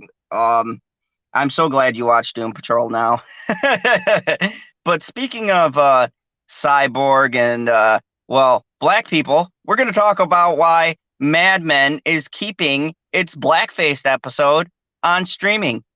First off, I want to Ooh, say somebody with some congrats. testicles. Yes, I want to say first off, I love AMC. They've always been controversial. They've never shied away from the drama. Only the fucking idiot from The Walking Dead apologized for a fictional character saying something to a woman, but uh, Greg Gimple's a fucking idiot, and I'm glad he's off the writing team. But anyways, uh, so AMC's every episode of AMC's Mad Men will be available to stream again later this month, including the episode featuring a character in blackface. On Wednesday, Lionsgate released a statement explaining its decision to pull season 3, My Old Kentucky Home, from the Mad Men catalog despite the recent removals of blackface episodes from several other series, including 30 Rock, which is political anyways, so fuck them, Community, whatever, and Scrubs, which thank goodness I've already seen that episode, and it was a fucking there was a reason why they did that. It was a little clip, so The I wasn't really. blackface episode of Scrubs? Yeah, it was like When JD does the blackface? yeah, Because he's playing as Turk? yes. They It's removed hilarious. What's wrong with that? I don't know, but they removed it. Thank goodness I watched it before they did. Oh The my state God. I can't. Oh. Continue. the statement provided by the Los Angeles Times will double as a disclaimer attached to the episode when the period drama moves to Amazon's IMDb TV on July Oh, 15th, so they which I love. lost part of a testicle. I Disclaimer. We're not racist. basically. The episode contains disturbing images related to race. The title card will read, one of the characters is shown as blackface, part of the episode that shows how commonplace racism was in the 1963s. In its resilience on historical authenticity, the series producers are committed to exposing the injustice and inequalities within our society that will continue to this day so we can examine and even most painful parts of our history in order to reflect on who we are today and who we want to become. We therefore are Oh, presenting man. the episode in its original entirety, which no one's going to read that or even give a shit about. I feel like I wasted No, time. that'll be like if you're watching it on your whatever streaming service you got, I guess, and you can jump your 10 seconds or your 30 seconds. You'd be like, skip, skip, okay, and the episode starts. Like, why the fuck am I reading this? I just want to watch the episode of Mad Men and get on with my life, please, because I don't give a fuck about your stupid fucking disclaimer because it's TV. Like, oh Like, my God, especially the fact that it's fucking made up. And have you watched this season of Agents of S.H.I.E.L.D. at all? no, I don't want anything ruined because I watched the last one, which was fucking awesome with Evil Coulson. Okay. So that's as far as I Then got. I won't say anything about it. But I will say that this is exactly the reason why I am so fed up with cancel call. I mean, and I'm also fed up with these shows coming out for apologies for everything. It's like, PB, you've said it 1,000 times, sometimes jokingly, but let's be serious about this. You should not have to apologize for a show, for a joke, for something that is for entertainment of other people. Because look at jokes and television shows, I think they inherently do these things to bring up the subject to either shine a light on it or to bring some levity to a dark and ugly topic. That I mean, comedians apologizing and all this other bullshit. It's like you shouldn't apologize for your art, and especially if you're not doing it in a mean-spirited way. If you're doing it in a way that brings to light the fact that this shit does exist, it has exist, it always will exist, and us pretending it doesn't just makes the situation worse, you know, it's worse to sit there and bury your head in the sand and want to erase history books and pretend like we didn't do nothing. Look, we've done shitty stuff to everybody. Okay, we fucked over every culture, and some cultures have fucked us over. That's the way that history works. That's the way that things have happened for thousands of years. And the simple fact of the matter is that these people pulling these blackface things is ridiculous. Yeah, I don't think that Robert Downey Jr. is ever going to apologize for Tropic Thunder, and he never should. Yeah, I mean, the whole point of that joke in Tropic Thunder was that he was a white guy playing a black guy, and he shouldn't be because he doesn't understand the character he's playing. I Right, mean, that's the that's the joke. whole point. The whole point. And, here's the thing. you know, we're not saying, oh, racism is cool, telling racist jokes is cool. No, that's not the point. The point is that any comedian, any comic, any show that's a period piece, they're not saying none of these shows we ever brought up here, nothing we've ever talked about was a show, was a movie, was a comedy special glorifying racist comments. They were doing it in the context of how stupid it looked or how ignorant it makes the person look or something like that. But these people in the media, they don't want to hear that. They take it the other way because they want to, because that's what they're pulling for. We're protecting the common man. Everybody's racist. All Yeah, this if stuff. you show it, it's bad. Even if It you're showing the fact that the one person doing it is the most evil motherfucker in the universe, in the entire show, whatever, the fact that you're showing it on TV, in your movie, in your comic book, in whatever, makes it bad. They're like, you're not supposed to be doing that. Like, why am I not supposed to be doing this? I'm exactly supposed to be doing this. He's an evil character. She's an evil character. What the fuck? This is exactly what they do. and that's the thing. We're getting to a point in culture, in human history, where Like people I'm have waiting for. gone Go ahead. when when people have gone from uh accepting and acknowledging and bringing these things to light to where they're going to a point where they want to pretend and fucking throw it in a closet and pretend it doesn't exist. And that if we erase all of this stuff and we bring up this new generation fucking stupid and tell them that this never happened, that it's going to prepare them for the world. Let me ask you something. If these people, if these fucking shills and these people who like to bury their head in the sand and pretend like we live in a fucking rosy, sunshiny world, if these people they have kids and stuff like that, right? And their kids go to school and they encounter these things, what are they going to tell them? Or if they get older and they're like, say they've gone to college and they've gotten a degree and they're ready to tackle the world and they go to the work world, what are they going to do? Are they going to complain, report people their whole life? That's the kind of people we're raising. That's the kind of society that we are bringing Dude, up. they're not gonna know what to do because they will have no clue what to do because there will be nothing anywhere showing them how to do it.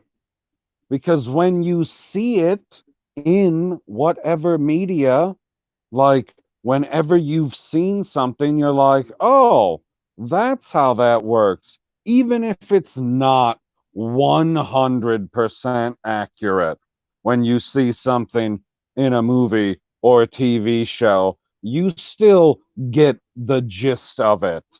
So then you can do your own research if you're interested, and you can look stuff up on your own and understand how whatever you're looking up works specifically and whatnot. And then you can be an expert on whatever you're talking about, and life But will be good. yeah, and that's just it. They like to push this shit that shouldn't really be normalized, and they like to suppress what we should be talking about. We should be tackling this issue. Look, they have I said mean, since the fucking civil rights movement, they have said that the reason why we harbor so much hate, the reason why there's so much animosity is because no one was talking. No one was bringing it up. Everybody was just sitting back and waiting for the problem to be solved. And guess what? When you sit back and fucking wait, nothing happens. yep, that's right. When you sit back and wait for America to get involved, you let all of Western Europe get conquered by essentially one man. So I'm just waiting for the time in the, I don't know, maybe not too distant future when we don't want to, hurt people's feelings. So instead of telling them exactly what happened and how, an individual felt, we say, well, I th- I think Hitler, he just didn't like the Jews very much. That's about it. He just didn't like them. Yeah, and here's the thing. They pick and choose what parts of history they want to highlight. Like, hey, the Germans and everything, they get beat down in the media. They bring that up quite a bit. The show Penny Dreadful I watched, they're referencing World War II and the horrible shit that went on there. And don't get me wrong, I love the show. The series final had a couple of issues, but for the most part, the season final was really good. I look Wait, the forward to season season final two. or series finale? Season final. Oh, okay. I've seen I so was gonna many say series it's end, only the so third season. They already canceled the show. Damn. no, it's the first season. It did pretty decently. I think they'll bring it back, but they have no problem demonizing that issue. But if we go into something like what we got going on now, God forbid you take the opposing point. Have you seen the hatred that the beloved Terry Crews has been getting for just talking about the fact that the Black Lives Movement is getting ridiculous? Just mentioning it in the tweet and twisting the hashtag a little bit. Go check out his Twitter. It's fucking hilarious. But I mean, this is a guy respected by a lot of people, especially in the black community. They like him. Terry Crews is no, well, Jamie Vick, I'm gonna talk about that in my series wrap up of Penny Dreadful. But yeah, I had a few issues, and I think you'll agree with me when I lay out my points because I'm gonna definitely do a series overview. I had a couple of things that really bugged me about that season final. I could definitely tell it was the first season. I felt like there were a lot of things that they could have done differently. Some people they should have kept around, but I'm not going to give any hints to my review. Y'all are gonna have to watch it, but I'll do a live stream called my I'm series never overview gonna watch thoughts. your review of Penny Dreadful until I watch the show. But yeah, here's the thing. I think that this whole thing is getting ridiculous, and that's why I made a drastic move and I got rid of a game that I spent so much money in because uh I will not endorse this being ignorant, and I won't endorse it with these people wanting to cancel everyone because they have a difference of opinion. And it all starts with because they don't like you're going against the popular view. Look, this whole thing is spiraling and getting out of control. And here's the reason why: because no one wants to talk. No one wants to talk about anything. They want to argue, they want to yell, they want to fucking loot and riot to get free shit. But no one actually wants to sit down and talk about what the issues are. They want to erase things that are offensive. They want to delete scenes from stuff, but no one wants to actually sit down and have a conversation of what these things mean, uh, where we've come from. Fuck, they get rid of stuff in history classes. We've covered this, PB. They're erasing parts of history from history books, so these fucking kids are not even learning proper history. Shit that actually happened. Well, yeah, they don't care what actually happened in history if it goes against what they want them to believe. But you know what's going to be a You great got to thing start to the propaganda train early in kids because they don't all go to college because it's not free yet. yeah, I can't wait for that fucking free college. Maybe I'll go back. But anyways, you want to know some propaganda going around? Yeah. It's from Ryan Reynolds. Ooh, I do love me some Ryan Reynolds propaganda. So Reynolds reportedly pitched a wild idea for a Deadpool movie, and fans are not having it. Although I don't think it's the fans. Hey, Ryan I'll be the Reynolds judge of that. I am a fan. Ryan Reynolds faced a long and arduous journey up to the release of 2016's Deadpool. But the Excuse film, you. I'm a villain, I don't say that. But the film's Oh, success, but the film's success proved to be something of a turning point for superhero films. Now, Reynolds looks to bring the character into the Marvel Cinematic Universe. The speculation is running wild regarding how Deadpool will cross into the MCU. And a new report claims that Reynolds himself pitched an offbeat idea for Deadpool to cut ties with Fox's X-Men series. But fans are anonymously not crazy about the idea. I don't know who the fuck the fans are because I'm just hearing about this. As soon as Disney's acquisition of Fox was complete, two things became clear. First, the X-Men, which starred dozens of Fox releases from 2000, would be incorporated to the MCU at some point. And second, Ryan Reynolds would stay on as Deadpool through the transition. What's less apparent is whether Disney owned Marvel Studios was allowing an upcoming Deadpool movies to remain rated R. Both the 2016 and 2018 sequel featured profanity, language, sexuality, and extreme violence. It's part of what makes them feel so distinct. The MCU could use I the didn't addition see of. any extreme violence. That guy was up there when I got here. Yeah, that was hilarious.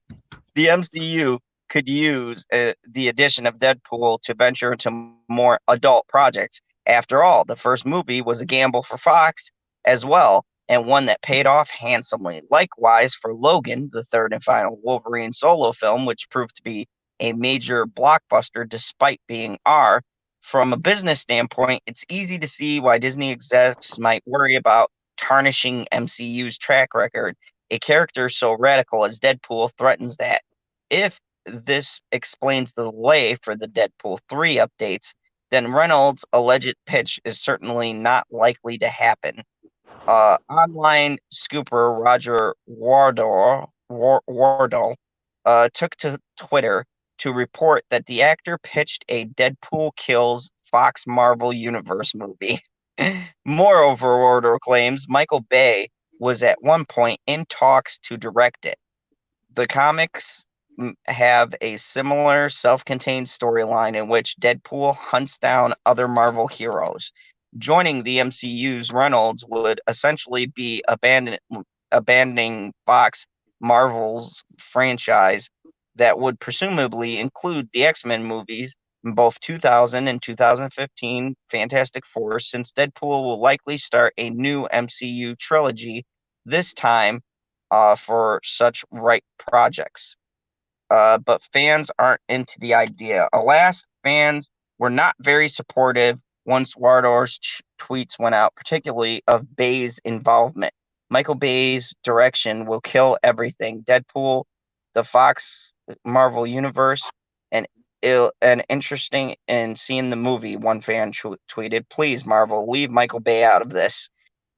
But not everyone was completely turned off by the premise.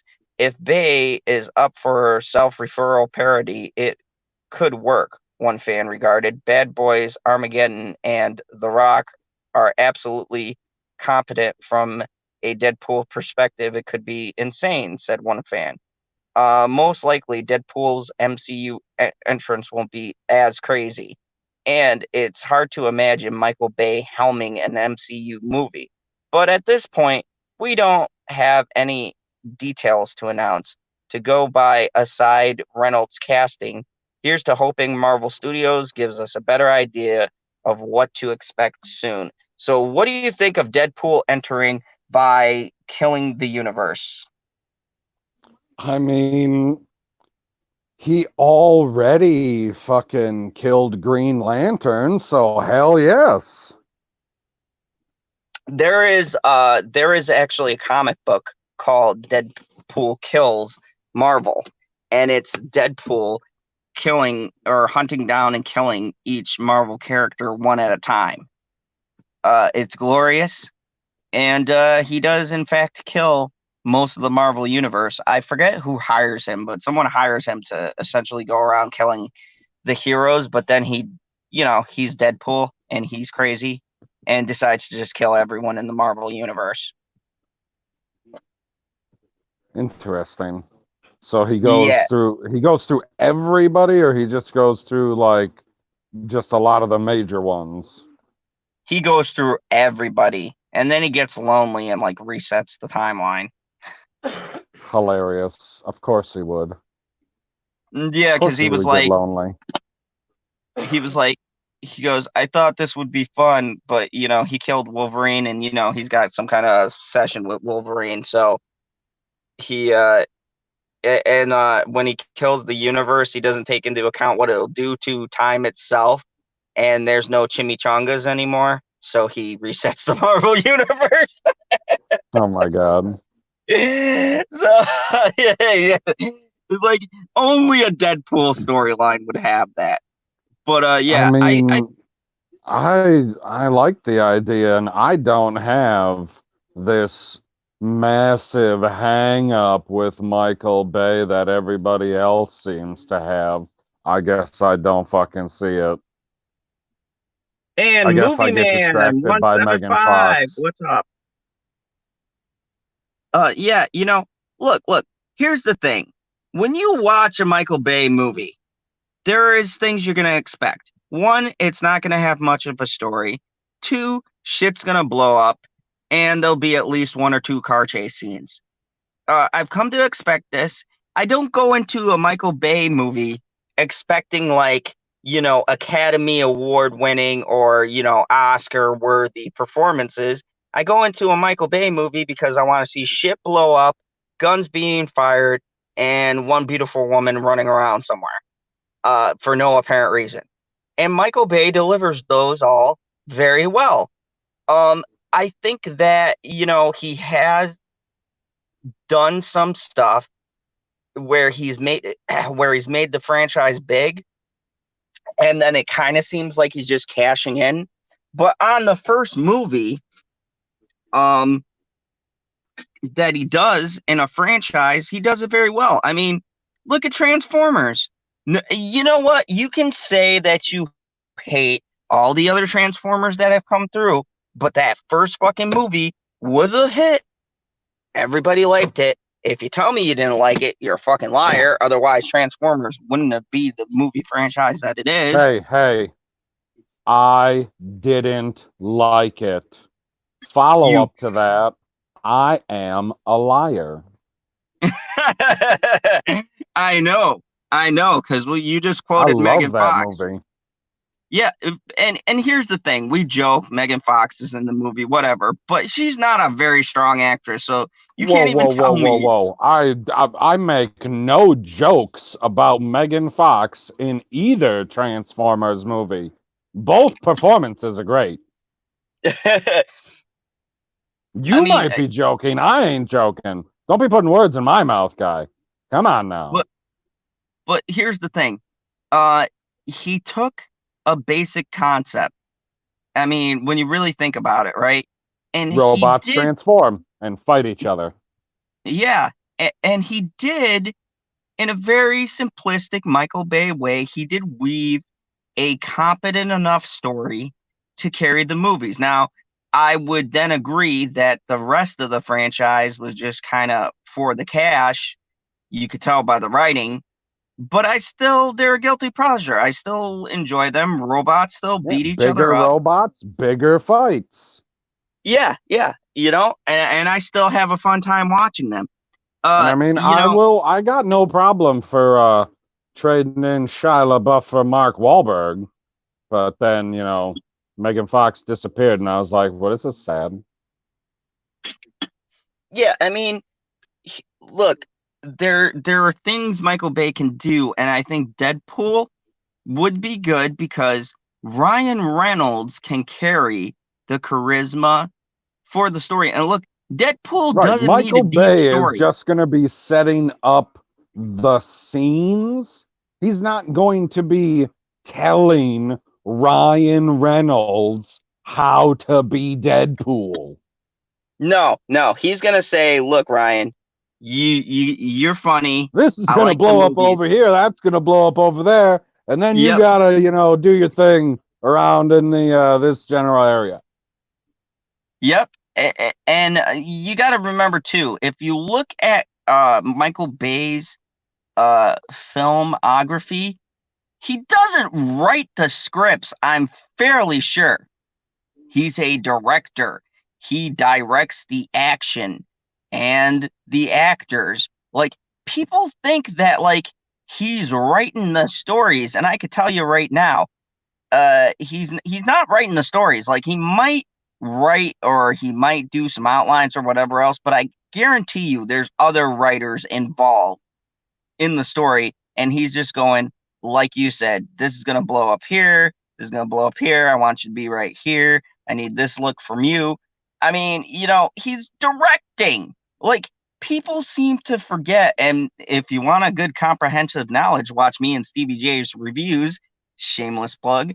We're going to be reviewing probably Justice League, God help us.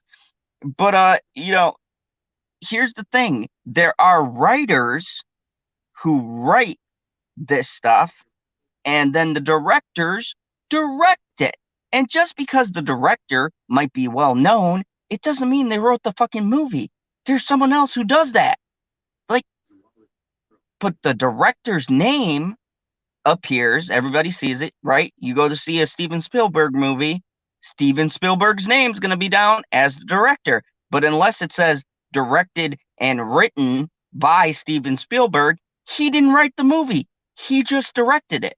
I mean, am I wrong? Unfortunately, not. So the fact that Michael Bay gets so much shit as a director is kind of silly because like he's not writing these movies. He's just like, I'll come in and shoot it. I'll direct the action. I'll tell what the actors what to do. But he did not have a hand in writing the script. He saw the script and he goes, okay, this is how I interpret it for this scene. So this is how we're gonna fucking shoot it. Yada yada yada. Directing.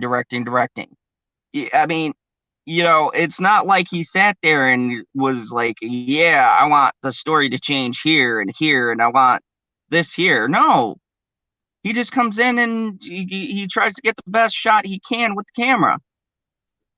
and blow shit up. Right. If he is just the director, he also came in, read the script, and then went, okay, well, to make this happen, I have to do this, this, and this. So he calls it in or dials it up or whatever. He sets the cameras in the right spot. He tells the prop people to put the right props in the right area.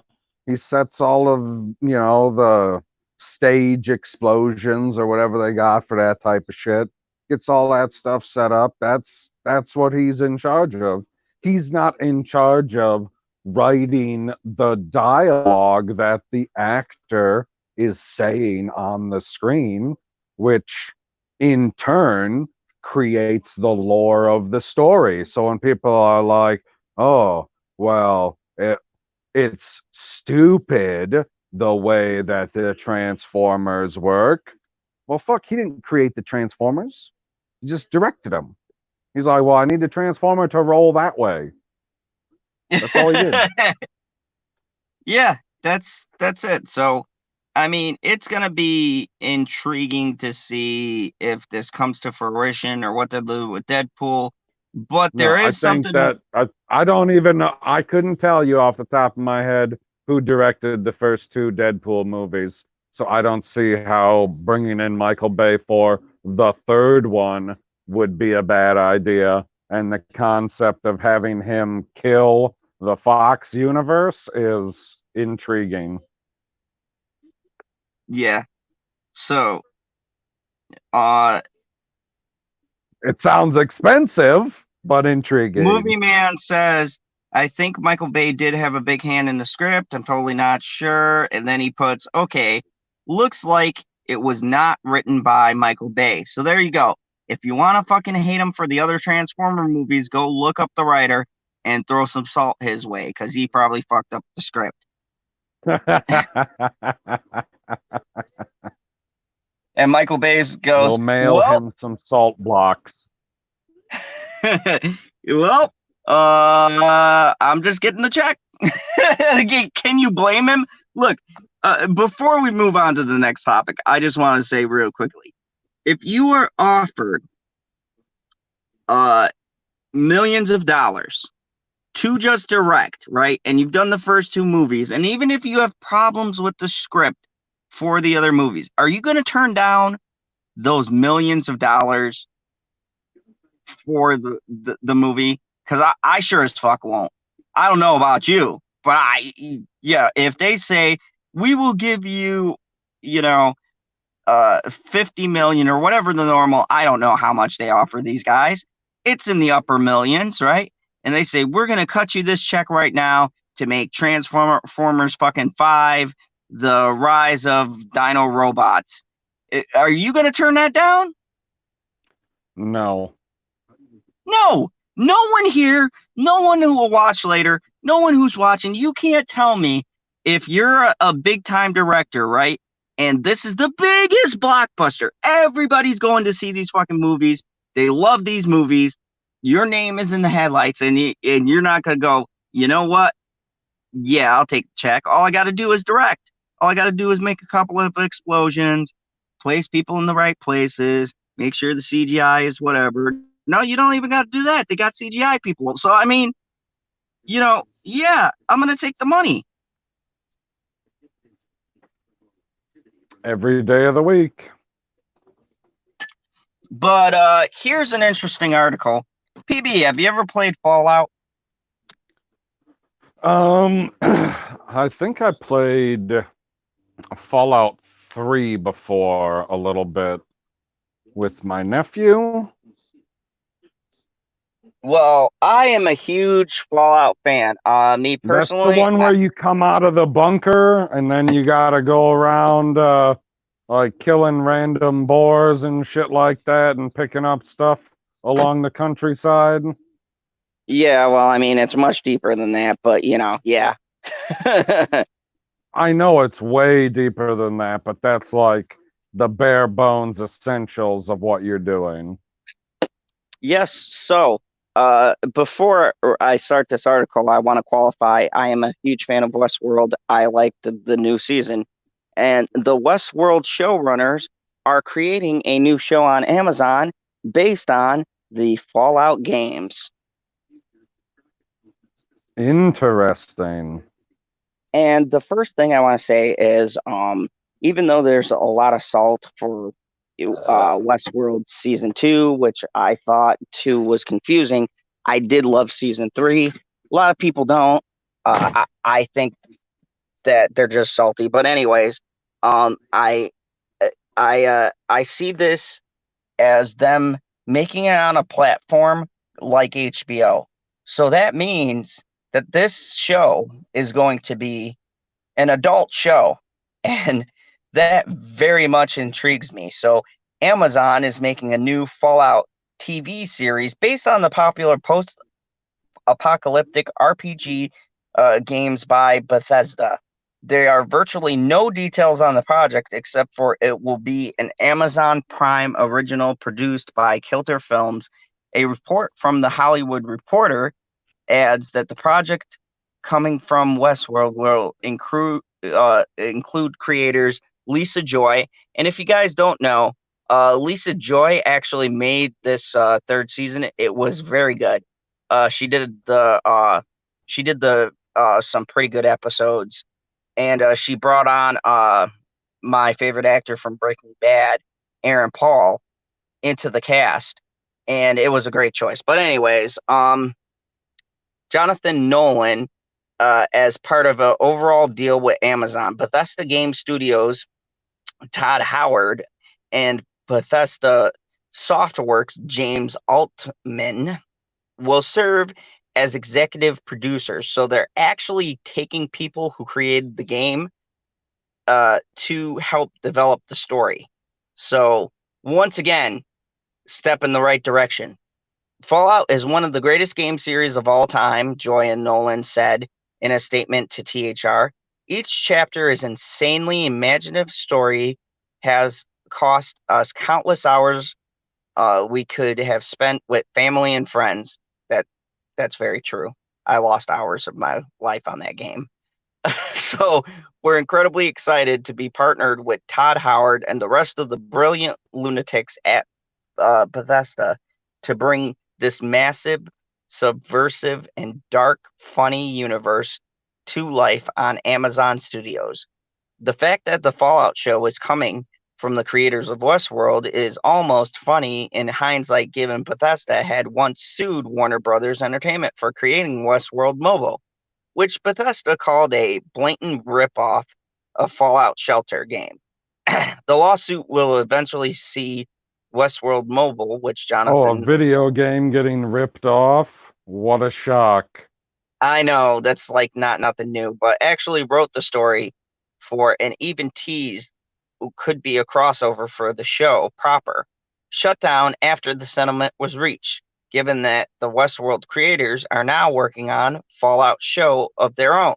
It seems there's no bad blood as far as Bethesda is concerned. So yeah, it's a very interesting scenario.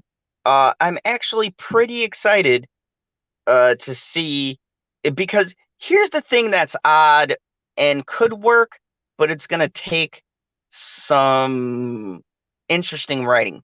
When you play Fallout, and it's any Fallout, New Vegas, Fallout 3, Fallout 25, any of them, uh, it's a create your own character kind of a game. So I'm wondering how they're going to translate that into a television show. What if I create your character? Oh, then you're going to win every time, unless you face Superman. If you see Kal-El, Oh, don't fight him. good point. But I mean, this is interesting. Amazon is making some big moves. They got the Lord of the Rings series coming out. Uh, it's going to be very interesting year for Amazon, I mean, and if it's gonna be a first a show based off of a first person shooter game like that, or first person RPG, whatever the hell you want to call it.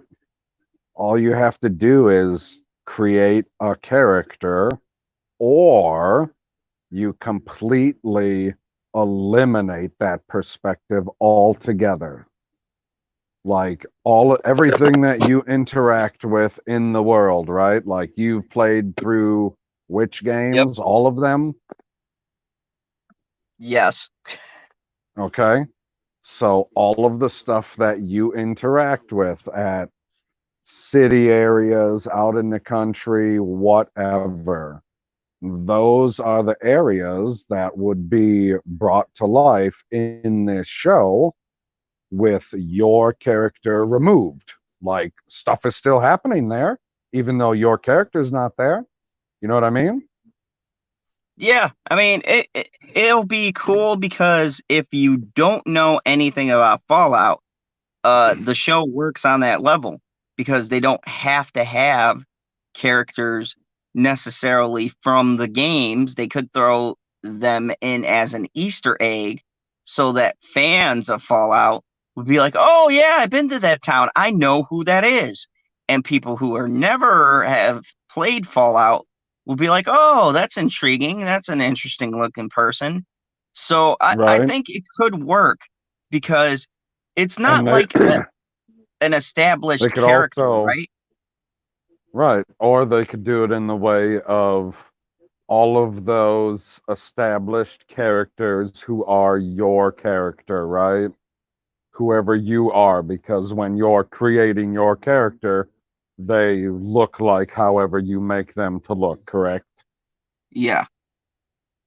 Right. So for everybody out there that's, I don't know, millions of people, you restart the game, you make another character, you restart the game, you make another character. So even if they hadn't sold millions of copies of the game, there's still going to be millions of different characters out there to be in that role.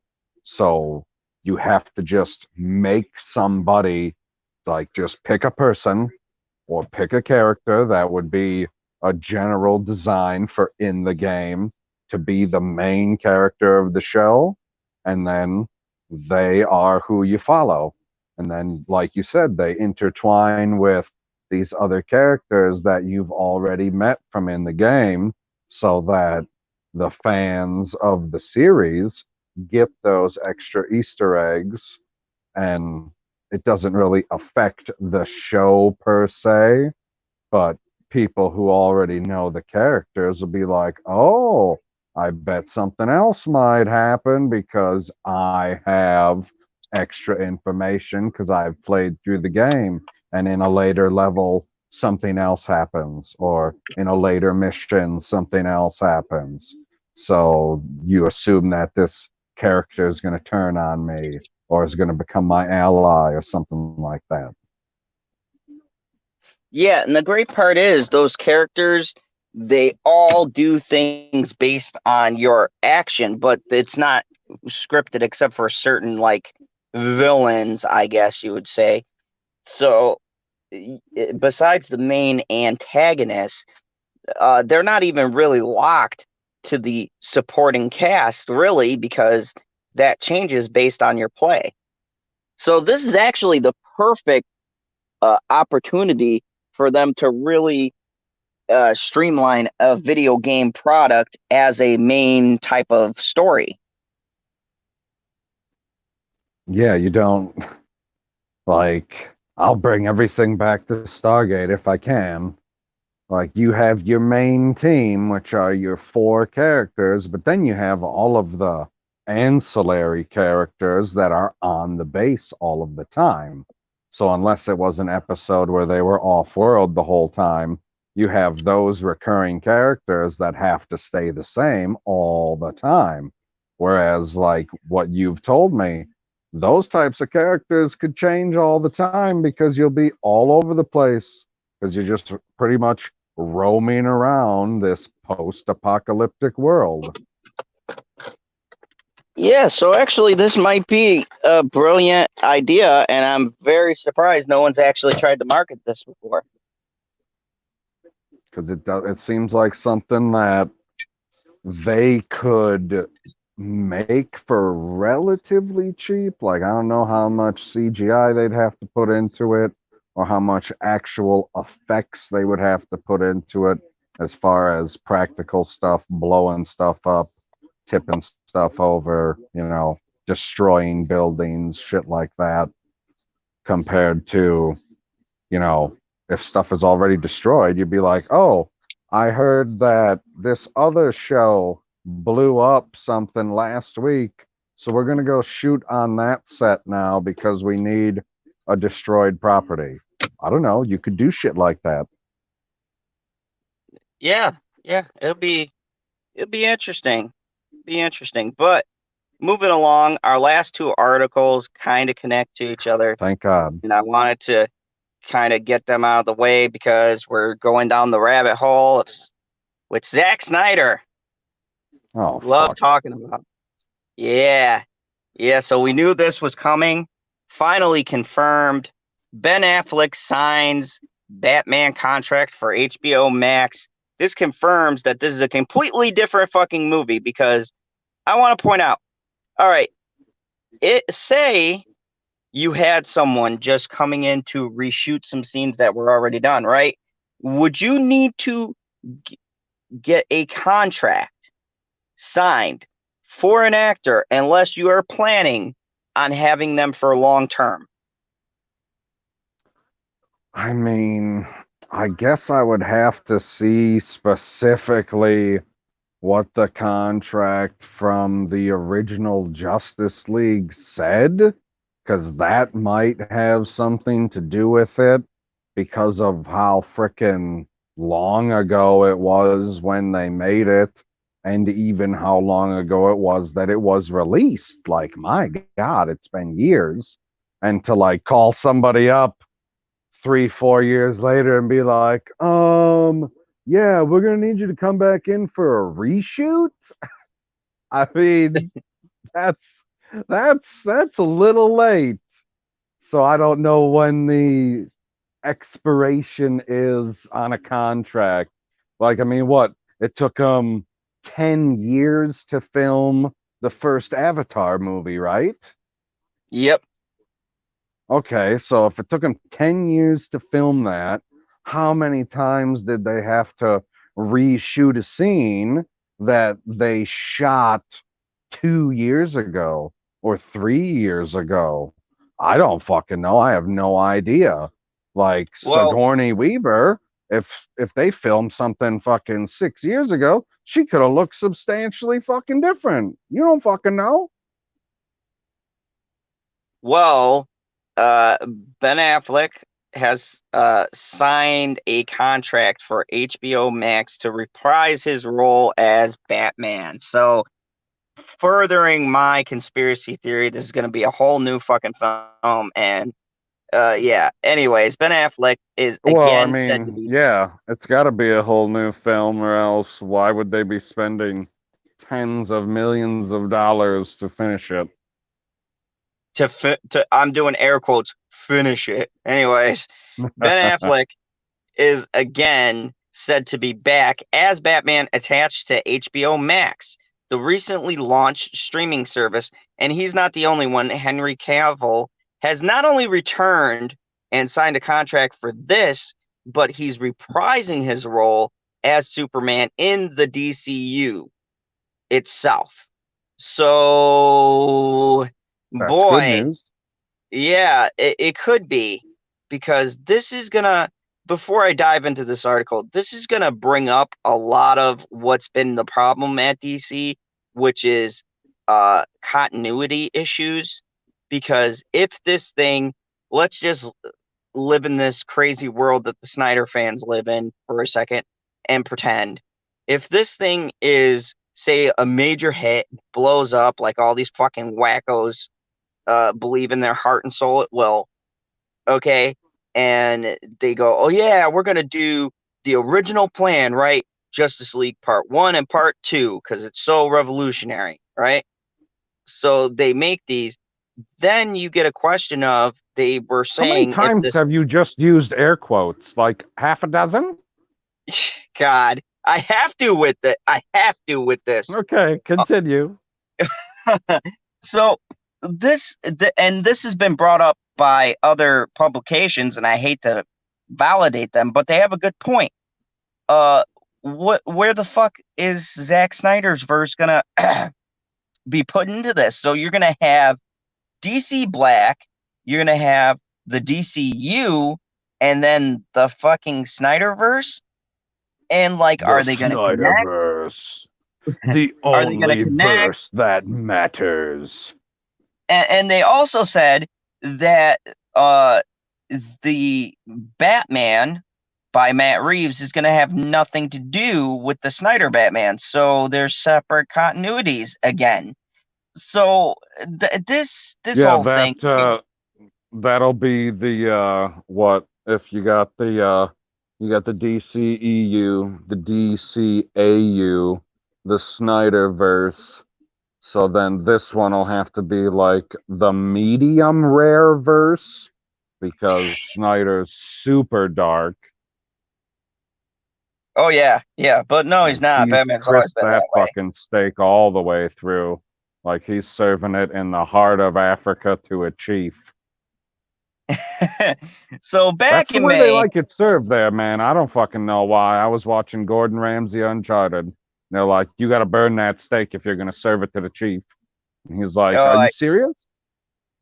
I love that. But anyways, back in May, they saw the rumor first surfaced by 4chan about Ben Affleck back as Batman. And now the Lightcast and Cultured Nerd YouTube channels claim the same thing. The new information claims that Ben Affleck has already signed a new contract to return as Batman and that Affleck will be involved in additional appearances related to HBO Max and Zack Snyder's Justice League movie. Ben Affleck signs a new Batman contract. Ben has indeed signed a new contract and he is coming back, says Tyler Murphy of the Cultured Nerd. The official announcement is expected to happen either at DC Fandom or during Justice Con, one of the two. We're going to get that announcement, but it's going to happen before September.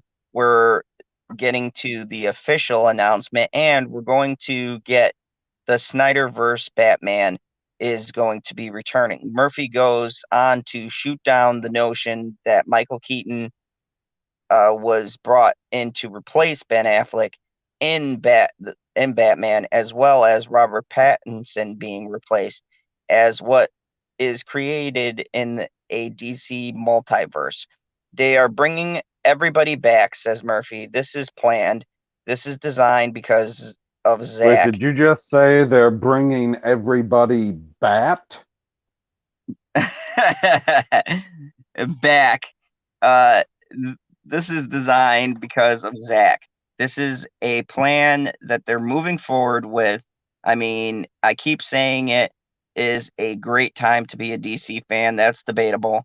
Murphy also brings up a good point in the artwork released by DC Fandom of its virtual convention, which the picture shows the different DC universes, and they are indeed all uh Snyder verse and all that bullshit. Oh, I Why thought you Ben were going to say they are indeed DC universes. uh Regarding why Ben Affleck agreed to return as Batman, it's said because Affleck will once again be in control as Batman. Interesting Oh, enough, I thought you were going to say because he read the article that said they were going to spend $30 million on it again, so he knew he could get another check. and here's the thing. I saw his movie that came out the way back. It was fucking amazing. I don't know why he's wasting his time on this, but anyways, uh Johns has been blamed. Geoff Johns has been blamed for the reason Jeff. why Ben It's Affleck, pronounced Jeff. whatever, has been blamed for why he left the Batman role, as Johns is said to have caused interference with Affleck's decision involving the script.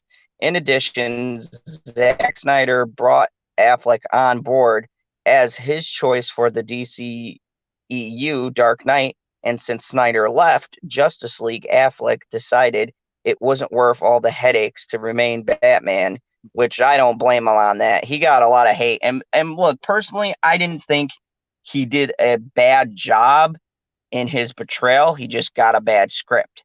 Now that Zack Snyder is back and the Snyder Cut is getting released, Affleck has agreed to return as Batman also on HBO Max. Murphy says Affleck agreed to return as Batman on HBO Max because he didn't want to take anything away from the new Patterson Batman, who is starting in the role in the Matt Reeves movie. I think a lot of people misconstrued why he left in the first place, explains Murphy. A lot of people will say, oh, Ben left because he almost killed himself in the role.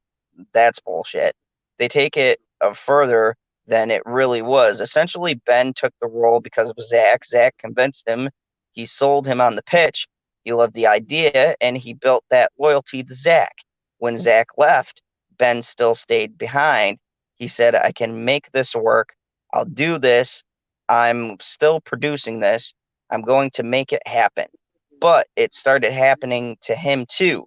He started losing control, what he wanted to do with the role. He started losing it, and then he lost his interest in it. Eventually, his own health concerns came up, and he realized if he kept on He going down. didn't lose interest in the role. He just gained a superior interest in alcohol. So Murphy continues by nothing that with Zack Snyder back in full force that Ben Affleck decided to sign back on as Batman. He didn't want to compromise, so he backed out. But the magic happened. Zack came back in full force, says Murphy. All the people that caused the issues to begin with are gone. Zack is back. He's making his movie. They pretty much gave him a blank check to finish the Zack Snyder cut of Justice League. So giving the level of trust back to Zack Snyder was a huge movement for Ben, and having the idea that Zack is back in control of the project and the idea that he can move forward with the project that Zack. Stop. Perp has been in the back for an hour. What up? We've added Perp to the Zod cut. Fucking finally. I'm just kidding about the hour shit. I just popped I up. know you haven't. What up? Yeah. So are you excited? Ben Affleck is back No. in the Snyder cut. No. Perp. Me, you, PB, and Stevie J, like the Ben. people who love this movie, we're gonna talk about it. I like Ben Affleck as Batman, but it's like at this point, I'm just kind of over that whole Zack Snyder just universe type world building. If they keep continuing with this shit, I don't know. Maybe it'd be cool. I just don't care at this point. I agree. I just want to wait till the actual product come out because I don't know. It's like Yeah. it's definitely way overhyped. Yeah, this whole thing, everything's a little overhyped. I'd just rather just wait and see. Yeah, this seems like it has more hype to it than Wonder Woman 1984. Yep. Yeah. I feel like my problem is this. I feel like that this is actually overshadowing some shit that I wanted to see, like Matt Reeves, the Batman, and Wonder Woman 1984. It's like now those are getting pushed into the back because fucking Jesus Christ, Snyder has returned, and Wait, all is did saved. you just say that they're getting pushed into the bat? But yeah, I wanted to bring this up because look, I'm happy Is that- that Ben is off the alcohol again. He's happy. He's got his good buddy and amigo Zack Snyder, and they're going to make the bestest version of Justice League ever seen. I'm really happy for him in that sense. But like Perp said, I agree 100%. This shit is way overhyped. People on Twitter are fucking nuts, and by people on Twitter, I mean these fucking crazy Zack Snyder fans. Um, and it's too much. Just fucking release this movie so we can see that it's no different than the original, and that people were fucking wrong about it being great, and we can move on with our lives. I agree. And Josh Wheaton is racist. Hashtag Wheaton is racist. Still made one of the greatest comic book movies of all time. I know. What? Let's talk about that for a second. When because I've had to talk about this, and I need an informed opinion here.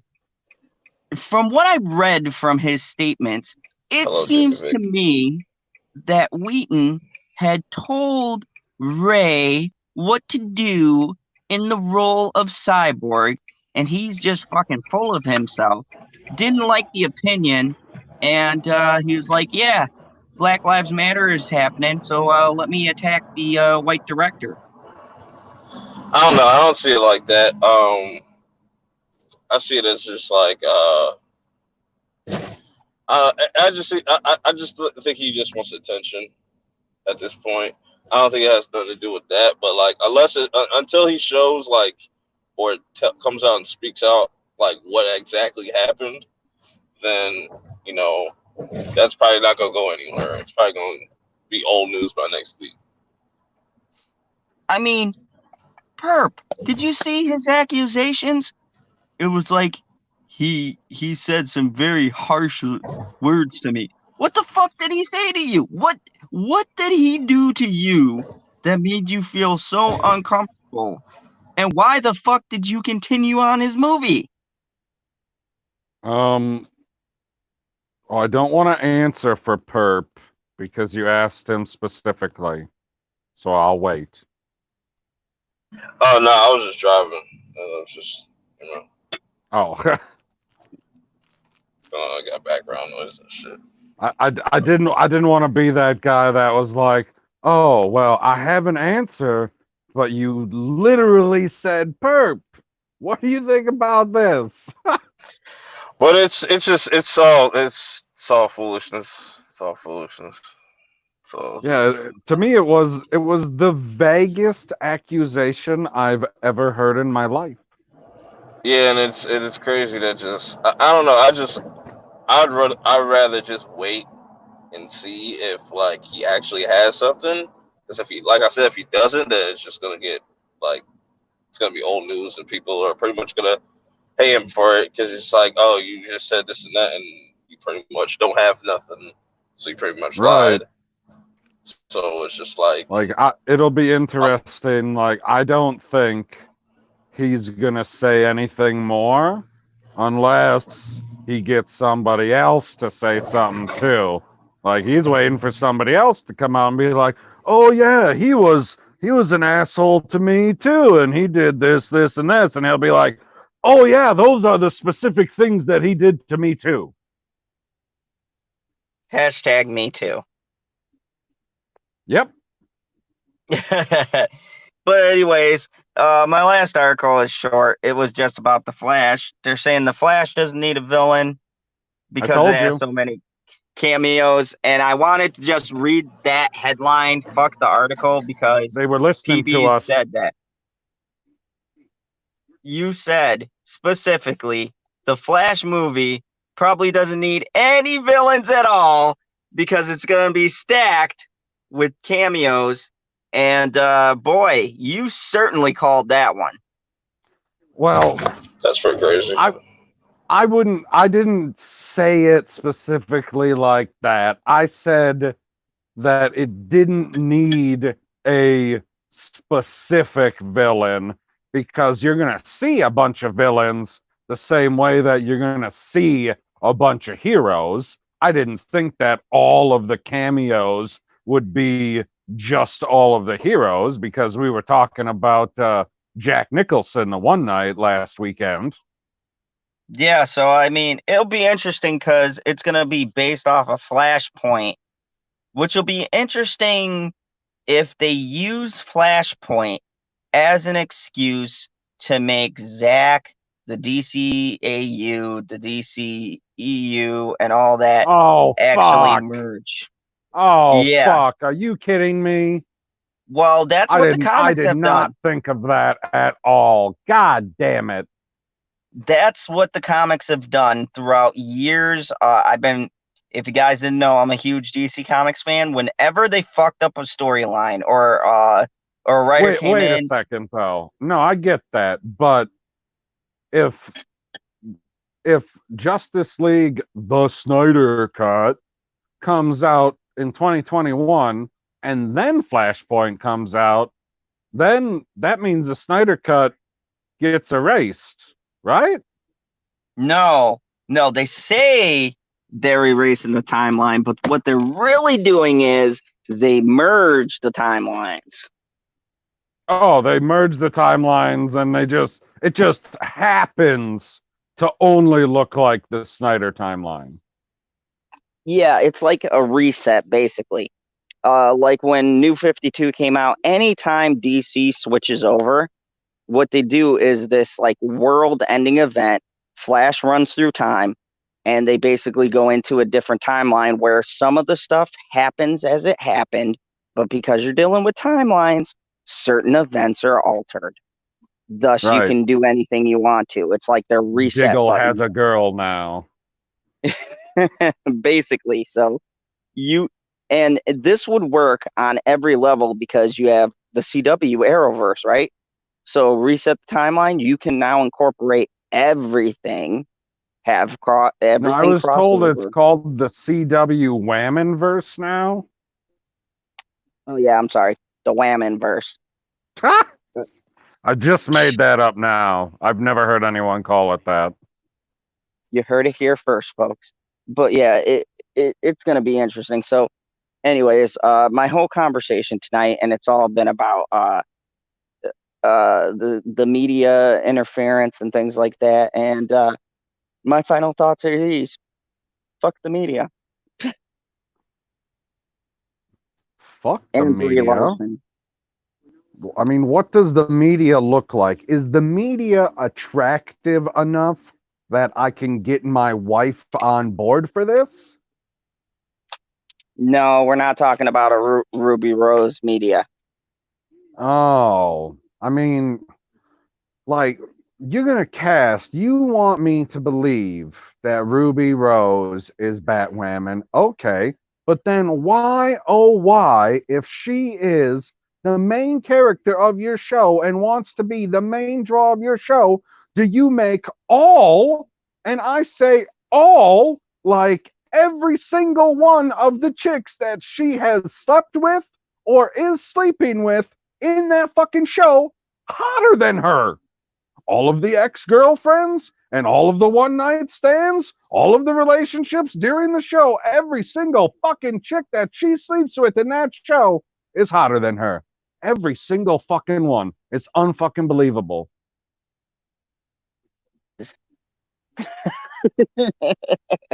Shout out to LB.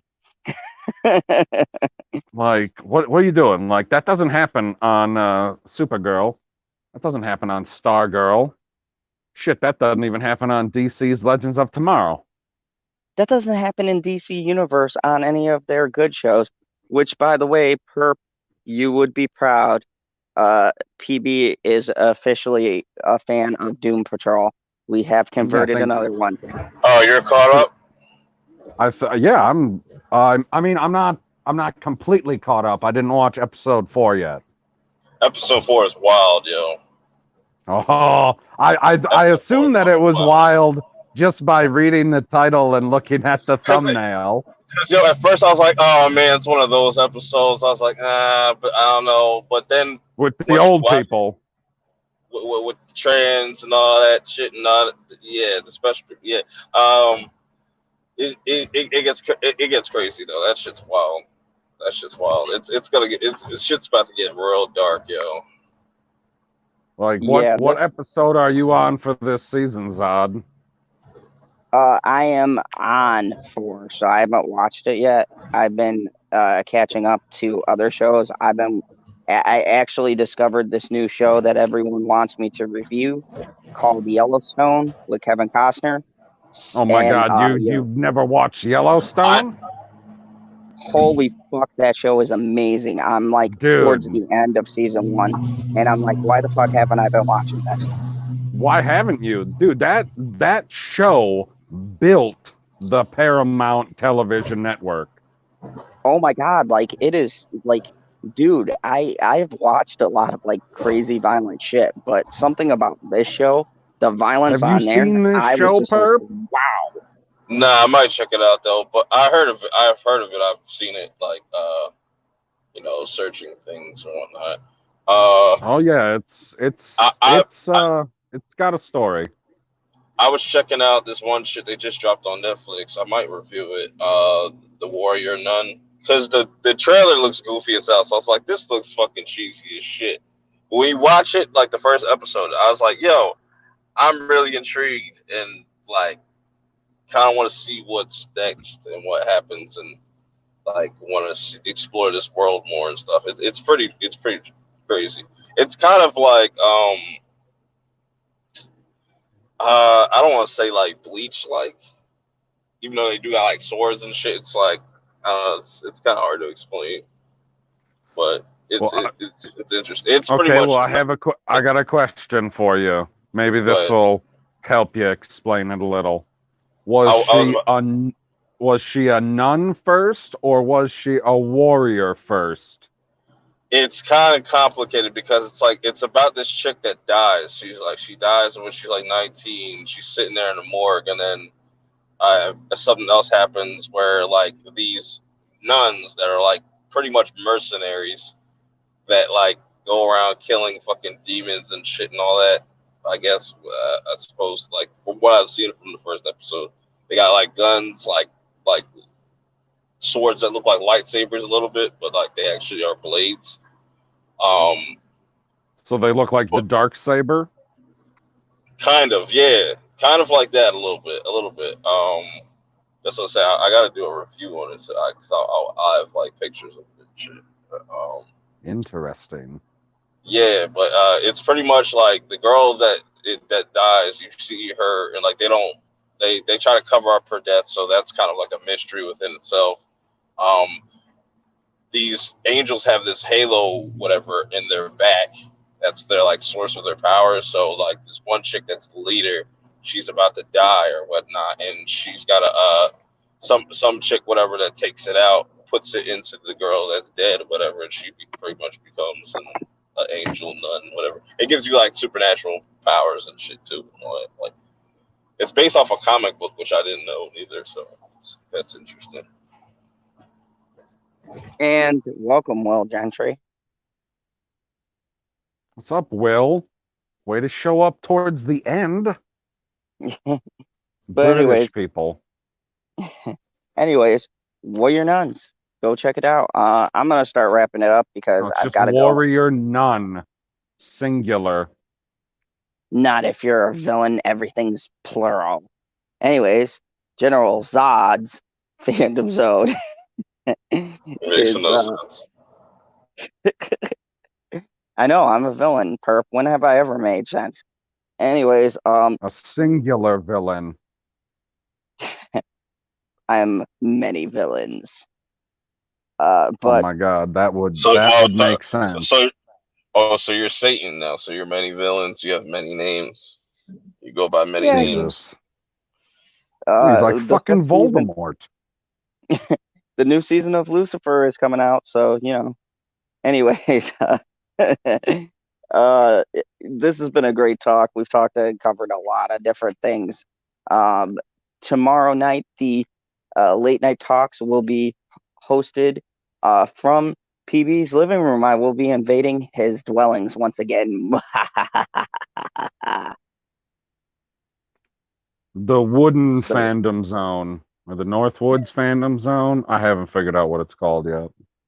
The fandom zone from the woods. That sounds like some Deliverance shit. But anyways, it's gonna be fun. We'll do some kind of 4th of July spectacular. Maybe we'll have a certain perp minded on the show. Possibly. We'll see what I'll do. I'm just always like doing shit, moving around. Yeah, I understand that. And don't miss this Sunday, me and Stevie J, it looks like are going to be reviewing Justice League because you all hate us in the polls and want to see us suffer. So thank you, Twitter followers. You're You knew welcome. me and you knew me and Stevie would be pulling our hair out for this one. I talked to Stevie. He sent me sad face emojis. He thinks you guys are racist against Australians. Um, he's been drinking a lot. I have had to console him. So, Good. but no, we're going to be talking about the Justice League because you know how they like to throw in the Josh, uh, yeah, Wheaton in the Justice League title, whatever. We're going to be reviewing that, and it's going to be interesting because I'm actually going to try to defend it, and I say try because You will I'm going fail. to have to I'm gonna have to shill like I've never shilled before for a DC product. Um, my defense is gonna be it's shiny. Oh, by the way, DC Universe is pretty much dead. So that promo code to get 10% off on your first like month when you put in Zod is no longer valid anymore. So just letting people know out there. No, but Zod is working out a deal with HBO Max and Warner Bros. So stay tuned. We'll have a new. AT&T.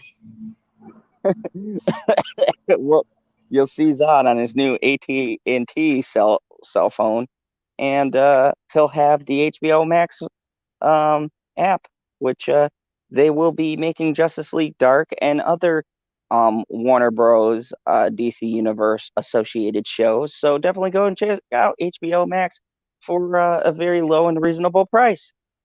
Anyways, thank you everybody for coming. We had a great time. We laughed, we cried, we grew as individuals and villains. I will Who see I the you did fuck not tomorrow cry. cried? I Who the didn't fuck cry at all. cried? night. Probably someone. When did you cry? I never said I did personally, but people have to listen to my reading. I know a lot of people have Oh, cried okay. from that. So your father was crying earlier. You missed that, perp. Papa Zod was here. Yep. You know, very much enjoying the entertainment earlier. So, anyways, remember the only rule here in the fandom zone: hashtag cancel General Zod.